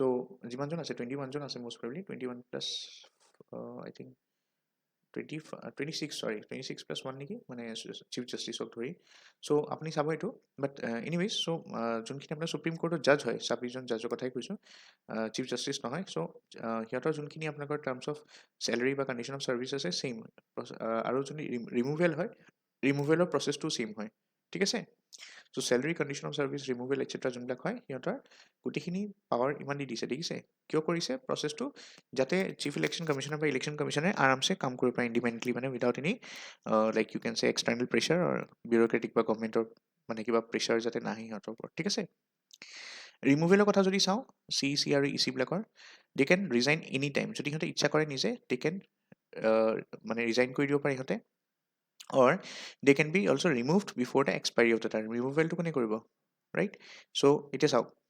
removal to কৰিবলৈ কাৰণে আপোনালোকৰ এই পাৰ্টটো পঢ়িলে গম পাব CEC can be removed from the office only through a process of removal similar to that of a Supreme Court judge by the Parliament so যেনেকৈ আপোনালোকৰ প্ৰেচিডেণ্টৰ ক্ষেত্ৰত আমি চাইছিলোঁ চ' তেখেতৰ ক্ষেত্ৰত বেলেগ হয় ৰিমুভেল প্ৰচেছটো ঠিক আছে যাক আমি ইম্পিচমেণ্ট কওঁ কিন্তু বাকীবিলাকৰ ক্ষেত্ৰত আমি ৰিমুভেল শব্দটো ইউজ কৰোঁ সদায় মনত ৰাখিব প্ৰেচিডেণ্টৰ ক্ষেত্ৰত আমি ইম্পিচমেণ্ট শব্দটো ইউজ কৰোঁ আৰু বাকী চিফ ইলেকশ্যন কমিশ্যনাৰ হওক বা বাকী যোনবিলাক বডি আছে সুপ্ৰিম কোৰ্টৰ জাজে হওক চিফ জাষ্টিছ হওক সেইবিলাক বাকীবিলাক অন্যান্য যিমান আছে প্ৰেচিডেণ্টক এৰি চব কি হয় আপোনালোকৰ ইয়াত আমি ৰিমুভেল শব্দটো ইউজ কৰোঁ ঠিক আছে এতিয়া চাওক চিফ ইলেকশ্যন কমিশ্যনাৰক ৰিমুভ কৰাৰ যোনটো প্ৰচেছ হয় ইমান সহজ নহয় সেইটো এজন সুপ্ৰিম কোৰ্ট জাজক ৰিমুভ কৰা সমান মানে প্ৰচেছটো তেনেকুৱা হ'ব ঠিক আছে পাৰ্লিমেণ্টত সেইটো ইনিচিয়েট হয় আৰু বাকী যদি ইলেকশ্যন কমিশ্যনাৰবিলাকৰ চাই সিহঁতৰ ৰিমুভেল কেনেকৈ হ'ব on recommendation of the chief election commissioner so' ঠিক আছে প্ৰেচিডেণ্টে আপোনাৰ ৰিমুভ কৰিব যদি চিফ ইলেকশ্যন কমিশ্যনাৰে কৈ দিয়ে যে এই দুজন ইলেকশ্যন কমিশ্যন চেঞ্জ কৰিব লাগে তেতিয়া প্ৰেচিডেণ্টে চেঞ্জ কৰি দিব ঠিক আছে ৰিকমেণ্ডেশ্যন দিব লাগিব chief election commissioner to the president ঠিক আছে নেক্সট আমি চাম লিমিটেশ্যনছ লিমিটেশ্যনছত যদি চাই constitution has not prescribe the qualifications হয়নে আমি চাইছিলোঁ যে আমাৰ কনষ্টিটিউশ্যনৰ যোনকেইটা আৰ্টিকেল আছে পাৰ্ট 15ত ৰাইট পাৰ্ট 15ত আৰ্টিকেল নম্বৰ 324 পৰা 329 চ' 324 পৰা 329 যোনবিলাক আপোনালোকৰ কি আছে প্ৰভিজন আছে তাত ক'তো আপোনালোকৰ কোৱালিফিকেশ্যনৰ কথা লিখা নাই আৰু ইনফেক্ট এইবিলাকৰ কথাও লিখা নাছিলে আমি যোনবিলাক চাইছিলোঁ service appointment condition of service term of office এইবিলাকৰ কথাও লিখা নাই সেইকাৰণে কি হয় টাইম টু টাইম পাৰ্লিমেণ্টে কি কৰিব লাগে আপোনালোকৰ কিছুমান লজ পাছ কৰিব লাগে ঠিক আছে যেনেকৈ আমি এখন ল চাইছিলোঁ CEC and other election commissioners appointment condition of service and term of office act 2023 তাৰপিছত নেক্সট লিমিটেশ্যন কি হয় constitution has not specified the term of the members of the election commission তাৰ উপৰিও the constitution is not debarred the retiring election commissioners from any further appointment by the government মানে কনষ্টিটিউশ্যনত ক'তো এইটো লিখা নাই যে যদি এজন চিফ ইলেকশ্যন কমিশ্যনাৰ বা ইলেকশ্যন কমিশ্যনাৰ এজন যদি ধৰক ৰিটায়াৰ হ'ল তেখেতক ৰিএপইণ্ট কৰিব পাৰে নাই ঠিক আছে ত' ছাপ'জ এজন মানুহ 52 ইয়াৰ্ছত ইলেকশ্যন কমিশ্যনাৰ হ'ল ঠিক আছে তেখেতে 6 বছৰ থাকিবই পাৰিব বা 65 ইয়াৰ্ছ হোৱালৈকে চ' 65টো নহ'ব ন 6 বছৰ হ'লে কিমান হ'ব 58 হ'ব তেখেতক আকৌ ৰিএপইণ্ট কৰিব পাৰি নেকি আৰু নেক্সট 6 ইয়াৰ্ছৰ কাৰণে ৰাইট 6 ইয়াৰ্ছৰ কাৰণে কিমান হ'ব তেখেতৰ 64 হ'ব তাৰপিছত আকৌ কি 1 বছৰৰ কাৰণে কৰিব পাৰি নেকি ৰিকমেণ্ড যাতে 65 হৈ যাব ৰাইট এই বস্তুটো মেনশ্যন নাই আমাৰ সংবিধানত সেইকাৰণে কিছুমান আইন টাইম টু টাইম চেঞ্জ হৈ থাকে চ' সেইটো কথা সিহঁতৰ ক'ব পাৰে যে এইটো সেইকাৰণে কি হয় সিহঁতৰ টেনিয়ৰটো ফিক্স নহয় মানে ঠিক আছে বা ৰিএপইণ্টমেণ্ট হ'লে ধৰক আপোনাৰ এক্সপিৰিয়েঞ্চ মানুহখিনিক ৰিএপইণ্টমেণ্ট দিব পাৰি বেকডোৰ কিন্তু বেকডোৰ এণ্ট্ৰি দিলেও আকৌ কিছুমান প্ৰব্লেম হয় যেনেকৈ আপোনাৰ ফ্ৰেচাৰ্ছ যোনবিলাকে ডিজাৰ্ভিং হয় সিহঁতেও নাপাবও পাৰে ৰাইট বহুতখিনি কথা আহি যায় চ' দে আৰ মেনি লিমিটেশ্যনছ ৰিগাৰ্ডিং দিছ চ' সংবিধানত এইটো ক্লিয়াৰলি নাই আইনৰ দ্বাৰা বনোৱা হয় এতিয়া এটা ক্লাছিকেল সুপ্ৰিম কোৰ্টৰ কেছ আছে landmark case Anoop Baranwal versus Union of India case 2023 হয় ঠিক আছে লেটেষ্ট ইয়াত চাওক সুপ্ৰিম কোৰ্টৰ এখন 5 জাজৰ এখন বেঞ্চ হৈছিল ঠিক আছে চ' 5 জাজ বেঞ্চ এখন বহিছিলে সিহঁতে কি কৰিছিলে এপইণ্টমেণ্ট ৰিলেটেড এটা মানে ইছ্যু আহিছিলে ঠিক আছে এপইণ্টমেণ্টত যোনটো এডভাইচ অফ দ্য কমিটি হয় তাত এই কমিটিখনত কোন কোন থাকিব আৰু যদি ইন কেছ এজন পাৰ্টিকুলাৰ মেম্বাৰ আছে লিডাৰ অফ অপজিশ্যন যদি তেখেত নাথাকে তেতিয়া তেখেতৰ জেগাত কোন থাকিব এই কুৱেশ্যনটো আহিছিলে চ' এইটো ক্লিয়াৰ কৰা হ'ল যে চাওক এই 5জন জাজৰ যোনখন বেঞ্চ হয় সুপ্ৰিম কোৰ্টৰ অনাৰেবল সুপ্ৰিম কোৰ্টৰ চ' অনাৰেবল সুপ্ৰিম কোৰ্টে এইটো ক'লে যে যদি আপোনালোকৰ চিফ ইলেকশ্যন কমিশ্যনাৰ আদাৰ ইলেকশ্যন কমিশ্যনাৰ যদি আপোনালোকৰ এপইণ্টমেণ্ট হয় ঠিক আছে সেই এপইণ্টমেণ্ট কেনেকৈ হ'ব এপইণ্টমেণ্ট হ'ব through the advice of A committee আৰু সেই কমিটিখন কমিটিখনে কি কৰিব এডভাইচ কৰিব কাক প্ৰেচিডেণ্টক প্ৰেচিডেণ্টে এপইণ্টমেণ্ট দিব হয়নে চ' মনত ৰাখিব এই ইলেকশ্যন কমিশ্যনাৰ্ছ আৰু CEC মানে চিফ ইলেকশ্যন কমিশ্যনাৰ আৰু ইলেকশ্যন কমিশ্যনাৰ্ছবিলাকৰ কি হয় প্ৰথমতে এই যোনখিনি ইয়াত হ'ব মানে মানুহখিনি মেম্বাৰ্ছখিনি সিহঁতক চুজ কৰিব বা নমিনেট কৰিব সিহঁতৰ নামখিনি ঠিক আছে এখন কমিটিয়ে ঠিক আছে আৰু সেই কমিটি কি কৰিব এই নামখিনি পঠাব কালে প্ৰেচিডেণ্টলে আৰু প্ৰেচিডেণ্টে তাৰপিছত ডিচাইড কৰিব সেই মানুহখিনি ইউজুৱেলি তো হৈ যায় প্ৰেচিডেণ্টে কমিটিৰ মতে কামটো কৰি দিয়ে আৰু সিহঁতক কি কৰে নমিনেট কৰি দিয়ে ঠিক আছে ইয়াত চাওক এই কমিটিখন যে মই কথা ক'লো কমিটিত কোন কোন থাকিব আপোনাৰ প্ৰাইম মিনিষ্টাৰ থাকিব 3 মেম্বাৰ কমিটি হয় চ' প্ৰাইম মিনিষ্টাৰ থাকিব লিডাৰ অফ অপজিশ্যন থাকিব অফ লোকসভা মত থাকিব ৰাজ্যসভা নহয় লোকসভা ঠিক আছে লোকসভাৰ লিডাৰ অফ অপজিশ্যন থাকিব আৰু চিফ জাষ্টিছ অফ ইণ্ডিয়া থাকিব ঠিক আছে চ' ছাপ'জ এতিয়া মই কথাটো কৈছোঁ এই লিডাৰ অফ অপজিশ্যন চাওক লিডাৰ অফ অপজিশ্যন হ'বলৈ কাৰণে আপোনালোকে জানে চাগে যিকোনো পাৰ্টি 10% আপোনালোকৰ ভেলিড ভোটছ লাগে ঠিক আছে ডেট মিনছ মই যদি লিডাৰ অফ অপজিশ্যন হ'ব বিচাৰিছোঁ 543টা ছিটছৰ কাৰণে যদি ইলেকশ্যন হৈছে আপোনালোকে জানে এতিয়া 545 নহয় 543টা হয় কাৰণ দুটা এংলো ইণ্ডিয়ান ছিট যোনটো হয়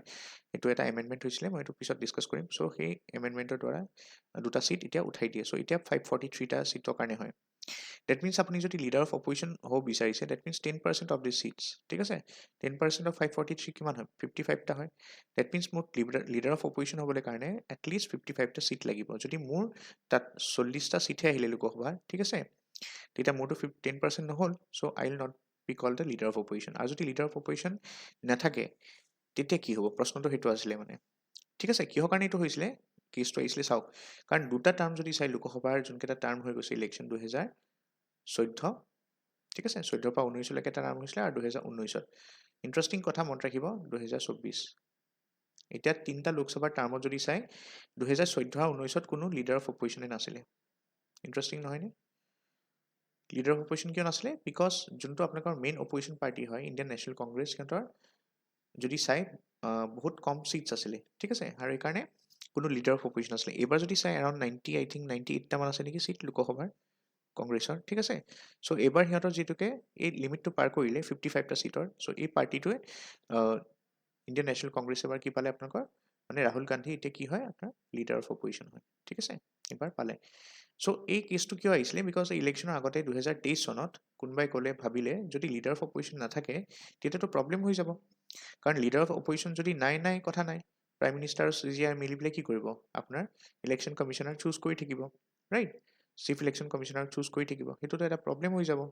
কাৰণ কেতিয়াবা বাইচিং হ'ব পাৰে ৰাইট কিছুমান অন্যায় হ'ব পাৰে চ' লিডাৰ অফ অপজিশ্যন এটা ইম্পৰ্টেণ্ট পোষ্ট হয় কাৰণ লিডাৰ অফ অপজিশ্যনে ধৰক আপোনাৰ কিবা যদি দেখে যে কিবা এটা বস্তু ধৰক ৰুলিং পাৰ্টি এগেইনষ্ট মানে ফৰত গৈ আছে তেখেতে মাত দিব পাৰিব চ' সেইটো কাৰণে 2023ত এই কেছটো আহিছিলে আই মিন এই কেছটো আহিছিলে অনুপ বাৰানৱাল কেছটো ঠিক আছে তাৰপিছত কি হ'ল আপোনালোকৰ এইটো সুপ্ৰিম কোৰ্টে এইটো ভাৰ্ডিক্ট দিলে এই 5 জাজৰ বেঞ্চে এইটো ভাৰ্ডিক্ট দিলে যে যদি লিডাৰ অফ অপজিশ্যন নাথাকে তেতিয়া যোনটো opposition party largest opposition party হ'ব ঠিক আছে নিউমেৰিকেল ষ্ট্ৰেংথৰ হিচাপে সিহঁতৰ লিডাৰ এজন হ'ব ঠিক আছে চ' লিডাৰ অফ অপজিশ্যন যদি নাই ফৰ এক্সাম্পল মই কৈছোঁ এতিয়া ধৰক সেইটো সময়ত যদি লিডাৰ অফ অপজিশ্যন নাই কিন্তু আপুনি অপজিশ্যন পাৰ্টি সেইটো সময়ত ধৰক আটাইতকৈ ডাঙৰ পাৰ্টি কোনটো আছিলে কংগ্ৰেছ আছিলে so' Indian National Congress was in the opposition right so' এতিয়াও আছে তিনিটা টাৰ্মত INC আছে 2014 পৰা চ' সিহঁতৰ ছিংগল লাৰ্জেষ্ট অপজিশ্যন পাৰ্টি হৈ গ'ল ন চ' লাগিলে সিহঁতৰ 10% টোটেল ভোট নাই হ'লেও দেখি সিহঁতৰ পৰা লিডাৰ অফ অপজিশ্যন চুজ কৰা হ'ব ঠিক আছে চ' কথাটো বুজি পাইছে চাগে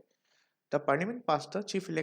Election Commissioner and other election commissioners appointment condition and service and terms of office Act 2023 in response to the directive of the Supreme Court in the Anup Baranwal versus Union of India case 2023 so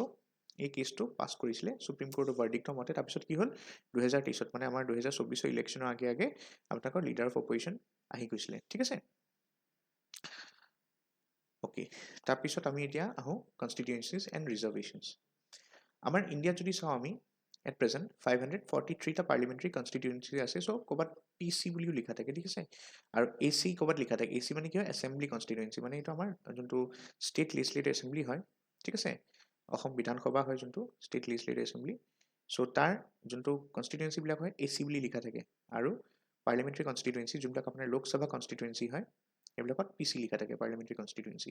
ঠিক আছে চ' anyways আমাৰ ইণ্ডিয়াত total কিমান আছে 543টা আছে each of which returns one MP to the Lok Sabha, the lower house. এতিয়া এটা constituency বা এজন MP select হয়, right? Federal Democratic Republic of India has 36 constituent units. All the 28 units যদি চাই, এটা 36 units মানে কি হয়? আপোনালোকে জানে চাগে 28 খন আমাৰ ষ্টেট আছে আৰু 8 খন কি আছে? ইউনিয়ন টেৰিটৰী আছে, ৰাইট? চ' এড কৰিলে আপুনি কিমান পাব? 36 টা পাব ইউনিট, হয়নে? আৰু এই যদি চাই তাৰ উপৰিও all the 28 states and 3 of the 8 union territories. এতিয়া এটা কথা মনত ৰাখিব, এই 28 ষ্টেটছটো ইয়াৰ চবৰে কি নিজৰ নিজৰ বিধানসভা আছে, ষ্টেট লেজিসলেটিভ এছেম্বলি আছে, কিন্তু এই 8খনৰ ভিতৰত 3খনে এনেকুৱা ইউনিয়ন টেৰিটৰী আছে য'ত কি আছে নিজৰ ষ্টেট লেজিসলেটিভ এছেম্বলি আছে, ঠিক আছে? চ' এতিয়া যদি চাই 31 এছেম্বলিজ এতিয়া কিমান হ'ল? 28টা ষ্টেট হ'ল, 8খনৰ ভিতৰত 3খনৰ ষ্টেট লেজিসলেটিভ এছেম্বলি আছে, ঠিক আছে? যেনেকৈ জম্মু এণ্ড কাশ্মীৰ আছে আপোনালোকৰ, NCT দিল্লী আছে আপোনালোকৰ, NCT দিল্লী আছে, ঠিক আছে? আৰু লাডাখ আছে আপোনালোকৰ, লাডাখত ইউনিয়ন টেৰিটৰী হয় কিন্তু তাত ষ্টেট লেজিসলেটিভ এছেম্বলি নাই, ঠিক আছে? Union territory Jammu and Kashmir, NCT Delhi আছে, আৰু এখন আপোনালোকে চাব, আই থিংক মষ্ট প্ৰবলি পণ্ডিচেৰী হ'ব পাৰে, ঠিক আছে? চাই ল'ব অকণমান। চ' এইকেইখনৰ কি আছে আপোনালোকৰ? ষ্টেট লেজিসলেটিভ এছেম্বলি আছে, ইউনিয়ন টেৰিটৰী হোৱা স্বত্তেও আছে, ঠিক আছে? এতিয়া চাওক, 28খন ৰাজ্যৰ নিজৰ নিজৰ বিধানসভা আছে, ষ্টেট লেজিসলেটিভ এছেম্বলি আছে, আৰু লগতে 3খন union territory, 3 out of 8 UTs have state legislative assemblies, or you can say legislative assembly. State শব্দটো নাহিব ইয়াত, legislative assembly. So total 28 plus 3 কিমান হ'ব আপোনাৰ? 31টা. So সেইটোৱে কৈছে ইয়াত যে 31টা assemblies আছে, আৰু total constituency যদি চাই তাত কিমান আছে? Parliamentary constituency 31টা assembly, 4123টা constituency আছে। ইনফৰমেশ্যন এইখিনি মই যোনটো আপোনালোকৰ হয় গোটেইখিনি ডেটা মই উঠাইছোঁ from the election commission of ইণ্ডিয়াৰ ৱেবছাইটৰ পৰা, ঠিক আছে? So' as of first January 2023 total যদি পাৰ্লিমেণ্টাৰী কনষ্টিটুৱেঞ্চি এছেম্বলি কনষ্টিটুৱেঞ্চিৰ কথা চাওঁ, এতিয়া ভাৰতত টোটেল ইলেক্টৰ্ছ কিমান আছে? টোটেল ইলেক্টৰ্ছ আছে 950 মিলিয়ন। ছাৰ্ভিচ ভোটাৰ্ছ বা ছাৰ্ভিচ ইলেক্টৰ্ছ যদি চাওঁ 19.23 lakhs, আৰু পলিং ষ্টেচন যদি চাওঁ 10.43 lakhs। তাৰপিছত নম্বৰ অফ পাৰ্লিমেণ্টাৰী কনষ্টিটুৱেঞ্চি কেইটা আছে? 543টা। তাৰ ভিতৰত যদি চাই SC কাৰণে 84টা ৰিজাৰ্ভ আছে, ST কাৰণে 47টা। আৰু নম্বৰ অফ যদি এছেম্বলি কনষ্টিটুৱেঞ্চি কথা কওঁ, কিমানটা আছে এছেম্বলি কনষ্টিটুৱেঞ্চি? 4123টা আছে। আৰু যদি চাই তাৰ ভিতৰতে SC কাৰণে ৰিজাৰ্ভ আছে 613টা, আৰু ST কাৰণে ৰিজাৰ্ভ আছে 565টা, ঠিক আছে? চ' এইবিলাক ডেটা মনত ৰাখিব। পাৰ্লিমেণ্টৰ কথা যদি চাওঁ, তেতিয়া পাৰ্লিমেণ্টত দুটা হাউচ আছে, আপাৰ হাউচক আমি কি কওঁ? ৰাজ্যসভা, ৰাইট, UH, এণ্ড লোৱাৰ হাউচক আমি কি কওঁ? লোকসভা। এতিয়া চাওক, আপাৰ হাউচত যদি চাই আপোনালোকৰ not more than 250 members, ঠিক আছে? মানে 250জন মেম্বাৰ ওপৰ হ'ব নোৱাৰে, এজ পাৰ এইটো ক'ত আছে প্ৰভিজনটো? আৰ্টিকল 80 আছে। So' as per article 80 of the constitution আপোনালোকৰ কি আছে? As per article 80 of the constitution এইটো প্ৰভিজন আছে যে 250জন মেম্বাৰ্ছ হ'ব লাগিব, আৰু 12জন মেম্বাৰ আপোনাৰ নমিনেটেড হ'ব তাৰ ভিতৰত, ঠিক আছে? মানে 250জনৰ পৰা যদি 12জন হয় নমিনেট, ৰাইট, ডেট মিনছ আপুনি ক'ব পাৰে যে এৰাউণ্ড 200 মাইনাছ কৰি দিলে হ'ল 38জন কি হয় আপোনালোকৰ MPs আছে, ঠিক আছে? আৰু 12জন কি হয়? MPs নমিনেটেড হয়, মানে নমিনেটেড এইকেইজনো নমিনেটেড হয়, এইকেইজন নমিনেটেড হয় from the state legislative assembly, ঠিক আছে? আৰু এই ষ্টেট লেজিসলেটিভ এছেম্বলি যে আপোনালোকৰ নমিনেটেড ৰাজ্যসভা মেম্বাৰখিনিৰ কথা আপুনি যদি পঢ়িব বিচাৰিছে অকণমান ডিটেইলছত, মই 4th শ্বিডিউলৰ কথা কৈছোঁ। 4th শ্বিডিউলত আপোনাৰ ষ্টেটত কোনখন ৰাজ্যত কিমান আপোনাৰ ৰাজ্যসভা MP থাকিব এজ পাৰ দ্য পপুলেশ্যন সেইটো ডিচাইড কৰা হয়, ঠিক আছে? 4th শ্বিডিউলত আপুনি লিষ্টখন পাই যাব। আৰু 238জন MPs আছে ষ্টেট লেজিসলেটিভ এছেম্বলিৰ পৰা নমিনেট হয়, আৰু 12জন MP ক'ৰ পৰা হয়? নমিনেটেড হয় বাই দ্য প্ৰেচিডেণ্ট, মনত ৰাখিব, অ'কে? তাৰপিছত চিমিলাৰলি আপুনি যদি চাই আমাৰ লোকসভাত 545জন মেম্বাৰ্ছ আছিলে ইনিচিয়েলি, আপোনালোকে জানে। চ' 543 মেম্বাৰ্ছ প্লাছ 2 মেম্বাৰ্ছ, এতিয়া দুজন যে মেম্বাৰ আছিলে আপোনালোকৰ মই লগতে কৈছিলোঁ এইটো কথা, এংলো ইণ্ডিয়ান কমিউনিটিৰ পৰা আগতে সিহঁতে ৰিপ্ৰেজেণ্ট কৰিছিলে দুজন MP, ঠিক আছে, লোকসভাত। কিন্তু কি হৈছে আপোনালোকৰ? এতিয়া চাওক, এইটো মনত ৰাখিব, এক্টটো 104th কনষ্টিটিউশ্যনেল এমেণ্ডমেণ্ট এক্ট যোনখন আহিছিলে 2019ত, তাত কি কৰিলে? এই যোনটো প্ৰভিজন আছিলে এইটো 2020ৰ পৰা জানুৱাৰী 2020ৰ পৰা এবলিছ কৰিলে। মানে এতিয়া আপুনি যদি চাই লোকসভা যে ইলেকশ্যন হৈছিলে ৰিচেণ্টলি 18th লোকসভা ইলেকশ্যন হৈছিলে এবাৰ, ৰাইট, কেতিয়া হৈছিলে? আমাৰ 2024ত। চ' এইবাৰ যদি ইলেকশ্যনছ হৈছিলে, চ' এই ইলেকশ্যনত আপোনাৰ 543টা ছিটছৰ কাৰণে হৈছিলে, মনত ৰাখিব। আৰু দুটা যোনকেইটা ছিট আছিলে নমিনেটেড ছিট, সেইকেইটা ইলেকশ্যনটো নহয় বাৰু, সেইকেইটাৰ কাৰণে নমিনেশ্যনো হোৱা নাই, ঠিক আছে, কাৰণ ৰিমুভ কৰি দিয়া হৈছিলে প্ৰভিজনটো। এতিয়া ৰিচেণ্টলি 18th লোকসভা আমাৰ ইলেকশ্যন হৈছিলে 2024ত, 7টা ফেজত হৈছিলে আপোনালোকৰ, ঠিক আছে, বেলেগ বেলেগ ফেজত হৈছিলে from 19 April to 1 June 2024 for all the 543 constituencies of Lok Sabha. তাৰপিছত ইলেকশ্যনৰ পিছত ৰিজাল্ট আপোনালোকে জানে এতিয়া, ৰাইট। স্পীকাৰ কোন হয় আমাৰ? ওম বিৰলা হয়। ডেপুটি স্পীকাৰৰ এতিয়া পোষ্টটো ভেকেণ্ট হৈ আছে, অ'কে, কোনো নহয়। লিডাৰ অফ হাউচ কোন হয়? Our prime minister Narendra Modi. Leader of opposition কোন হয়? ৰাহুল গান্ধী হয়। আৰু পলিটিকেল পাৰ্টি মই কৈছিলোঁ আপোনালোকক, যদি আপোনালোকৰ লিডাৰ অফ অপজিশ্যন হ'ব লাগে at least 10% of the total seats of the Lok Sabha হ'ব লাগিব। এবাৰ পালে 2014 আৰু 19ত কোনো পাৰ্টীয়ে 10% ভোটো পোৱা নাছিলে, সেইটো কাৰণে লিডাৰ অফ অপজিশ্যনে নাছিলে কোনো পাৰ্টি, ঠিক আছে। তাৰপিছত এইবাৰ পাইছে কাৰণে হৈছে। ছেক্ৰেটাৰী জেনেৰেল কোন হয়? Utpal Kumar Singh. Election commissioners of ইণ্ডিয়াৰ কথা যদি চাওঁ, এতিয়া বৰ্তমান ইলেকশ্যন কমিশ্যনাৰ যোনজন হয় শ্ৰী ৰাজীৱ কুমাৰ, তেখেত 25th চিফ ইলেকশ্যন কমিশ্যনাৰ হয়, মনত ৰাখিব। তেখেত ইলেকশ্যন কমিশ্যনাৰ কেতিয়া হৈছিলে? 15th মে 2022 হৈছিলে, আৰু এতিয়ালৈকে চলি আছে ইনকামবেণ্ট। আৰু তেখেতক এছিষ্ট কৰিবলৈ দুজন আৰু আদাৰ ইলেকশ্যন কমিশ্যনাৰ্ছ আছে। তেখেত কেইজনৰ নাম হ'ল শ্ৰী জ্ঞানেশ কুমাৰ, তেখেত বিটেক হয় চিভিল ইঞ্জিনিয়াৰিং, আৰু যদি বিভাগটো চাই চিভিল ইঞ্জিনিয়াৰিং, আৰু IIT কানপুৰৰ ষ্টুডেণ্ট আছিলে। আৰু ডক্টৰ সুখবীৰ সিং সান্ধু, ঠিক আছে, তেখেত এজন মেডিকেল গ্ৰেজুৱেট হয়, MBBS ষ্টুডেণ্ট হয়। আৰু তেখেতেও পলিটিকেল কেৰিয়াৰটো বহুত কিবা কিবি কৰিছে। তাৰপিছত তেখেতসকলক ধৰক ইলেকশ্যন কমিশ্যনাৰ হিচাপে নমিনেট কৰা হৈছিলে, ঠিক আছে। নোট, প্ৰথম ভাৰতৰ আফটাৰ ইণ্ডিপেণ্ডেঞ্চ প্ৰথম ইলেকশ্যন কমিশ্যনাৰ কোন আছিলে? ইট ৱাজ শ্ৰী সুকুমাৰ সেন, ঠিক আছে। 21 মাৰ্চ 1950 পৰা 19 ডিচেম্বৰ 1958লৈকে, চাওক 8 বছৰ আছিলে তেখেত। কাৰণ টেনিয়ৰটো তেনেকৈ ফিক্স নহয়, চ' টাইম টু টাইম কি হয় আপোনালোকৰ যোনটো আপোনালোকৰ প্ৰেচিডেণ্টক যেনেকৈ নমিনেট কৰিবলৈ মানে প্ৰেচিডেণ্টে এপইণ্ট কৰে, কিন্তু ৰিকমেণ্ড কৰে আপোনালোকৰ এখন কমিটিয়ে, ৰাইট। আমি কমিটিখনো চাইছিলোঁ, চ' সিহঁতে যেতিয়ালৈকে ফিল নকৰে সিহঁতে তেনেকৈ ৰাখি থ'ব কয়, পিছত ৰিমুভ কৰে, right. 10th chief election commissioner মই TN ছেশ্যনৰ নাম সেইকাৰণে দিছোঁ, বিকজ তেখেতৰ পিছতে আপোনালোকে যদি জানে যে আগতে ইলেকশ্যন কমিশ্যনাৰ এজনেই আছিলে, পিছত এই পোষ্টটোৰ নাম কি হৈ গ'ল? চিফ ইলেকশ্যন কমিশ্যনাৰ হ'ল, আৰু তেখেতক হেল্প কৰিবলৈ কাৰণে দুজন এক্সট্ৰা ইলেকশ্যন কমিশ্যনাৰ প্ৰভিজন আহি গৈছিল, ঠিক আছে, আফটাৰ দিছ। তাৰপিছত আমাৰ UPSC আহি যায়, চ' এই পাৰ্টটোত আমি এতিয়া নাযাওঁ, পিছত আমি চাম। So' hope you understood this part. এতিয়া আমি আহোঁ আছাম পলিটি পাৰ্টটোত, ঠিক আছে। আমি এতিয়া ষ্টেট ইলেকশ্যন কমিশ্যনখিনি চাই লওঁ। এতিয়া চাওক, ষ্টেট ইলেকশ্যন কমিশ্যনত আমি প্ৰথম চাম যে অসমত কেনেকুৱা চিচুৱেশ্যন আছিলে বিফৰ 1992। চ' 1992ৰ আগত যদি চাই, মই অলৰেডি কৈছোঁ আপোনালোকক, elections to the states to the bodies were conducted by the respective state governments, ঠিক আছে। মানে কি হৈছিলে আপোনালোকৰ election to these bodies election to these bodies মানে কাৰ কথা কৈছে? আপোনালোকৰ লোকেল বডিজৰ কথা কৈছে। আগতে যোনবিলাক আপোনালোকৰ ইলেকশ্যনছ আছিলে, যিহেতুকে ষ্টেট ইলেকশ্যন কমিশ্যন তেনেকৈ অহা নাই, ঠিক আছে, চ' অসমত ষ্টেট ইলেকশ্যন কমিশ্যন হোৱা নাছিলে, সেইটো কাৰণে অসমৰ যোনবিলাক পঞ্চায়ত আৰু মিউনিচিপালিটি ইলেকশ্যন সেইবিলাক ষ্টেট গভৰ্ণমেণ্টৰ ছুপাৰভিজনত হৈছিলে, ঠিক আছে। তাৰপিছত আপোনালোকৰ কি হ'ল? ষ্টেট ইলেকশ্যন কমিশ্যন এষ্টাব্লিছ হ'ল কেতিয়া? 1992ত। যেতিয়া আপোনালোকৰ প্ৰপাৰ চাওক, কাৰণ 1992ৰ আগতে আমাৰ অসমতো পঞ্চায়ত বা তেনেকুৱা মিউনিচিপালিটি যদি চাই বা লোকেল ছেল্ফ গভৰ্ণমেণ্ট যোনবিলাক আছিলে, সিহঁতৰ সাংবিধানিক সিহঁতে মানে কনষ্টিটিউশ্যন ষ্টেটাছ পোৱা নাছিলে, তেতিয়ালৈকে ষ্টেটুটৰী আছিলে। কিছুমান ষ্টেটে ধৰক পঞ্চায়ত ৰাখে, কিছুমানে 2 tier, কোনোবাই 3 tier ৰাখে, তেনেকুৱা।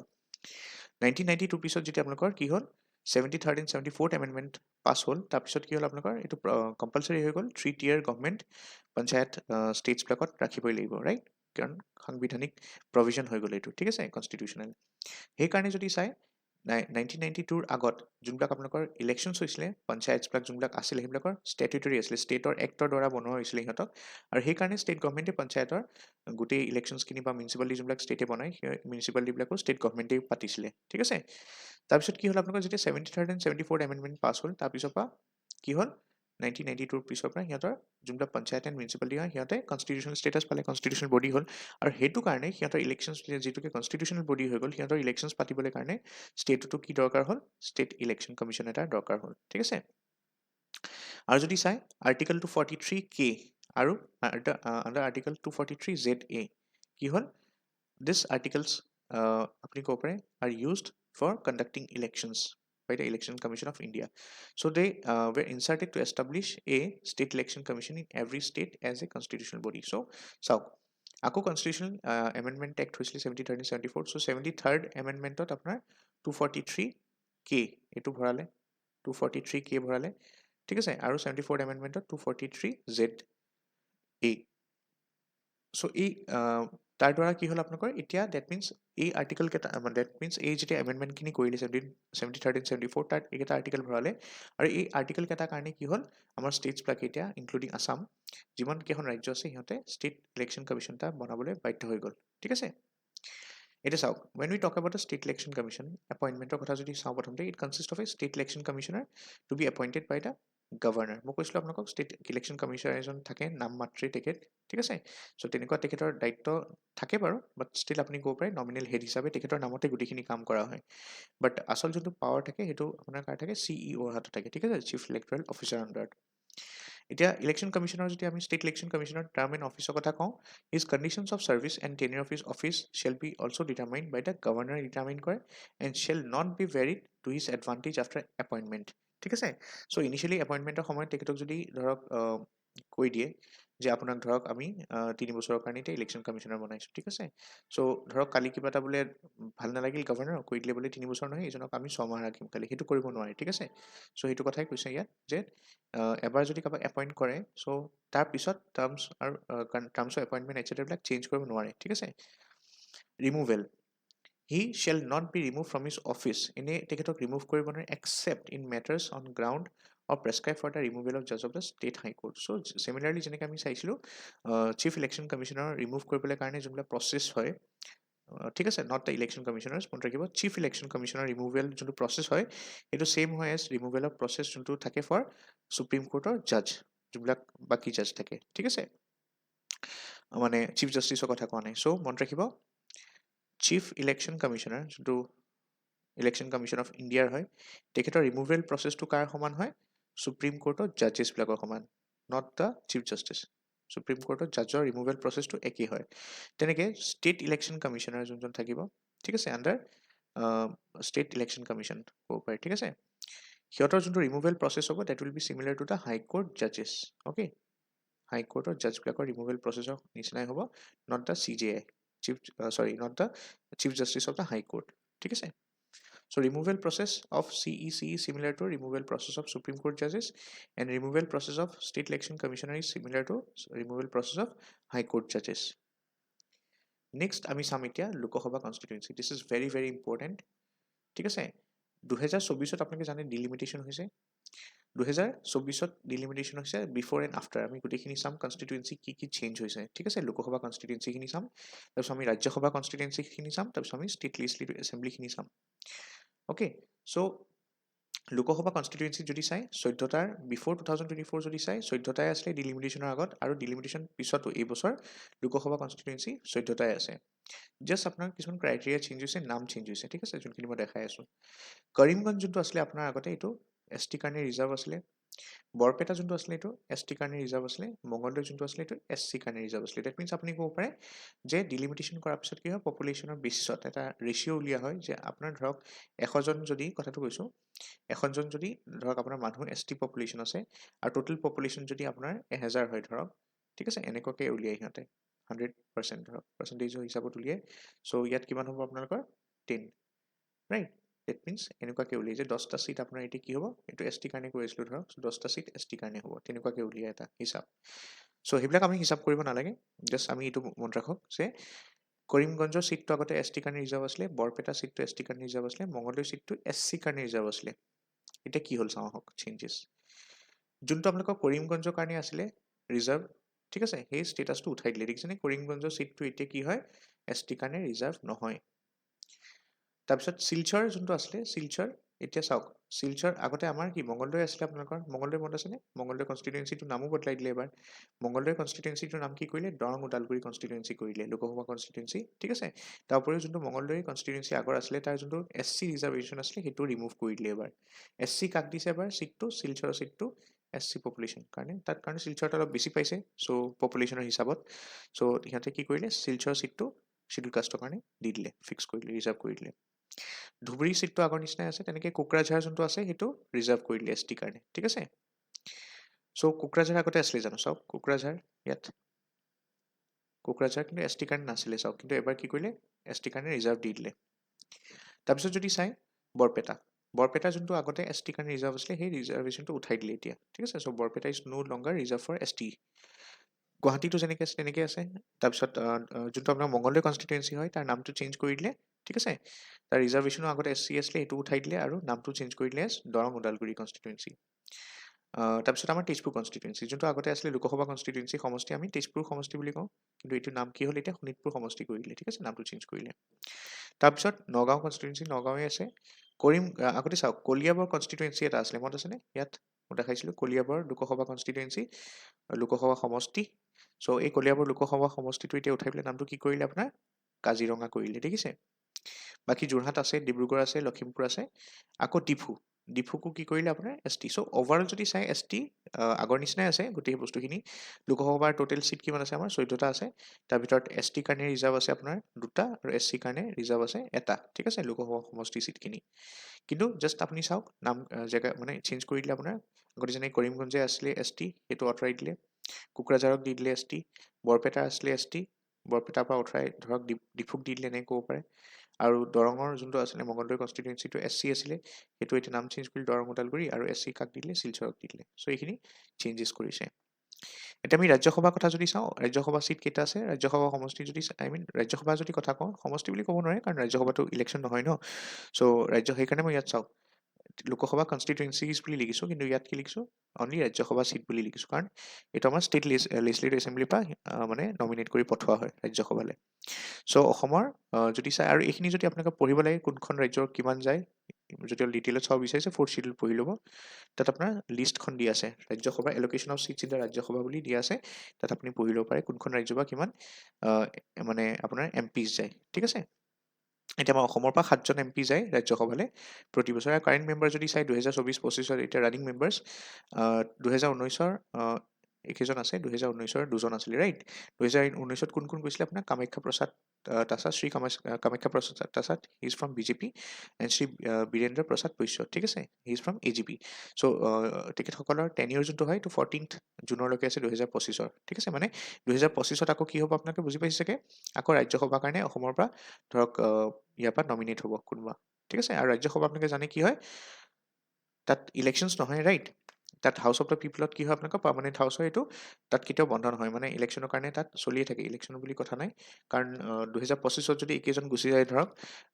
কোনোবা মেম্বাৰ তেখেতৰ জেগাত আহি যাব কোনোবা 2026 যাব কোনোবা 27 যাব তেনেকুৱা কিন্তু লোকসভাত কি হয় গোটেইখিনি একেলগতে মানে ইলেকশ্যন পাতিলে গোটেইখিনি একেলগতে নিজৰ নিজৰ চিটছখিনি এৰিব লগা হয় ৰাইট চ' 2019 আমি চালোঁ এই দুজন ব্যক্তি গৈছিলে তাৰপিছত যদি চাই শ্ৰী অজিত কুমাৰ ভূঞা তেখেত ইণ্ডিপেণ্ডেণ্ট কেণ্ডিডেট হয় চ' 2020 তেখেত ৰাজ্যসভা নমিনেট হৈছিলে আৰু তেখেতৰ টাৰ্ম কেতিয়ালৈকে আছে 2026লৈকে তেনেকৈ শ্ৰী ভুৱনেশ্বৰ কলিতা বিজেপিৰ তেখেত 2020 আহিছিলে আৰু তেখেতৰ টেনিয়ৰটো 9th এপ্ৰিল 2026লৈকে আছে শ্ৰী সৰ্বানন্দ সোণোৱাল আপুনি জানে এতিয়া আমাৰ ইউনিয়ন মিনিষ্ট্ৰী হৈ থাকে শ্বিপিং পৰ্টছৰ চ' 2021 তেখেত ৰাজ্যসভাৰ এম পি হৈছিলে আৰু তেখেতৰ টেনিয়ৰ যদি চাই 9/4/2026লৈকে আছে তাৰপৰা শ্ৰী পবিত্ৰ মাৰ্গেৰিটা তেখেত বিজেপিৰ হয় ঠিক আছে তাৰপিছত যদি চাই নামটো আপোনাৰ প্ৰনাউন্স কৰোঁতে অকণ দিগদাৰি হ'ব পাৰে চ' আৰ নাৰ্জাৰী বুলি কৈছোঁ তেখেত UPPLৰ হয় ইউনাইটেড পিপলছ পাৰ্টি লিবাৰেল ঠিক আছে চ' NDA কোৱালিশ্যন পাৰ্টিৰে হয় চ' এই গোটেইখিনি যদি চাই আমাৰ এতিয়া প্ৰেজেণ্ট এম পিজ হয় ঠিক আছে মাননীয় সাংসদ হয় ৰাজ্যসভাৰ মনত ৰাখিব আৰু বিধায়কখিনিৰ কথা আমি চালোৱেই বিধায়কখিনি চাম নেক্সটত আছে ঠিক আছে চ' এইখিনি আমাৰ সাংসদ আছিলে লোকসভা সাংসদ আৰু এইখিনি ৰাজ্যসভা সাংসদ আছিলে ঠিক আছে এতিয়া আমি আমাৰ বিধানসভা মানে যোনখিনি মানে আছাম লেজিছলেটিভ এছেম্বলি বিধানসভাৰ কথা কৈ আছোঁ তাৰ যোনখিনি আপোনালোকৰ MLAs হয় চ' ক'ৰ পৰা কিমান চিট আছে কিমান ST কাৰণে ৰিজাৰ্ভ কিমান SC কাৰণে ৰিজাৰ্ভ ঠিক আছে চ' এইটো কথা মনত ৰাখিব সাংসদ যোনটো শব্দ হয় মই ইয়াত ক'ব বিচাৰিছোঁ এইটো ইউজ হয় ফৰ দ্য পাৰ্লিমেণ্টেৰিয়ানছ মানে MPs বিলাকৰ কাৰণে হয় ঠিক আছে আৰু এটা শব্দ ইউজ হয় বিধায়ক ঠিক আছে স্পেলিংটো ভুল হ'ব পাৰে অকণ চাব বিধায়ক শব্দটো ইউজ কৰে ফৰ দ্য MLAs অ'কে সাংসদ মানে কি হ'ব পাৰে MPs ক'ৰ হ'ব পাৰে লোকসভাৰ হ'ব পাৰে ৰাজ্যসভাৰ হ'ব পাৰে আৰু বিধায়কবিলাক MLA বিলাক ক'ৰ হয় আপোনালোকৰ ষ্টেট লেজিছলেটিভ এছেম্বলিৰ হয় ঠিক আছে members of the SLA, state legislative assembly. এতিয়া আমাৰ অসমত যদি চাওঁ,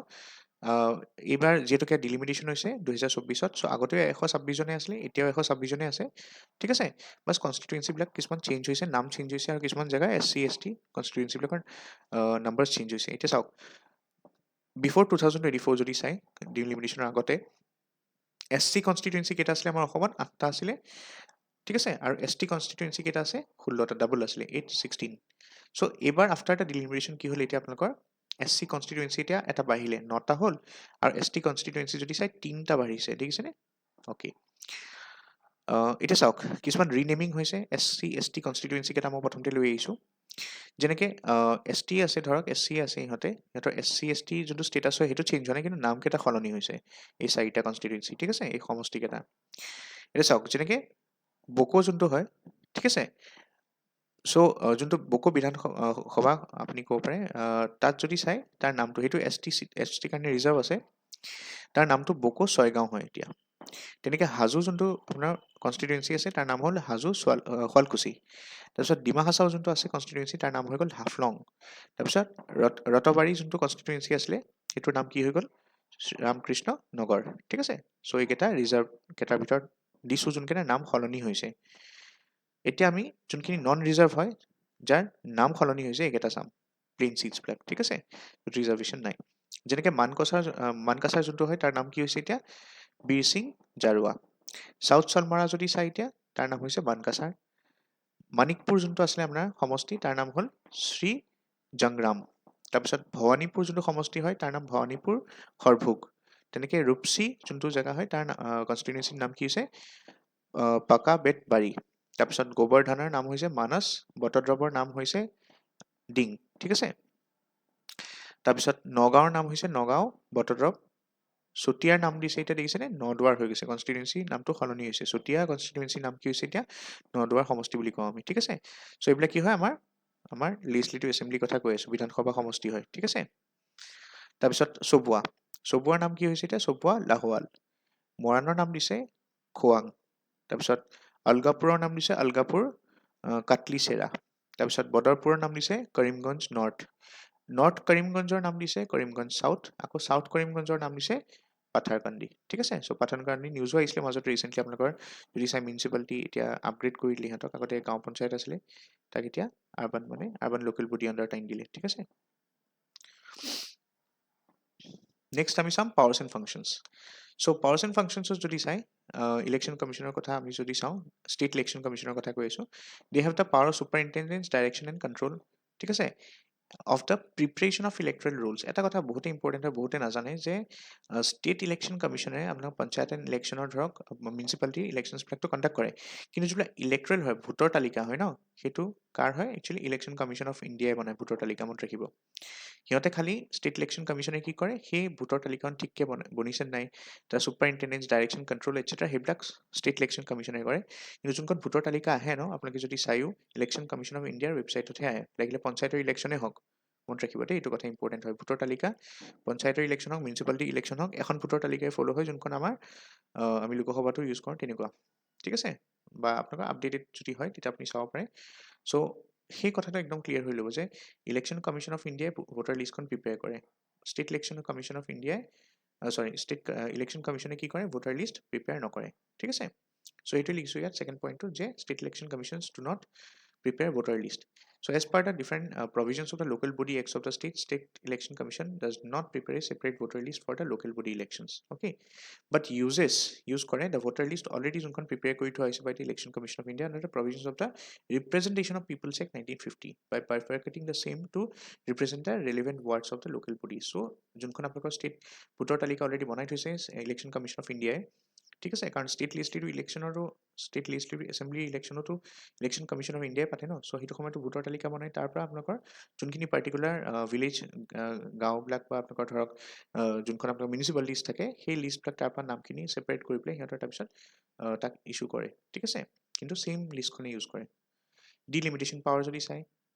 State Election Commission is responsible for doing delimitation of all the constituencies, ঠিক আছে,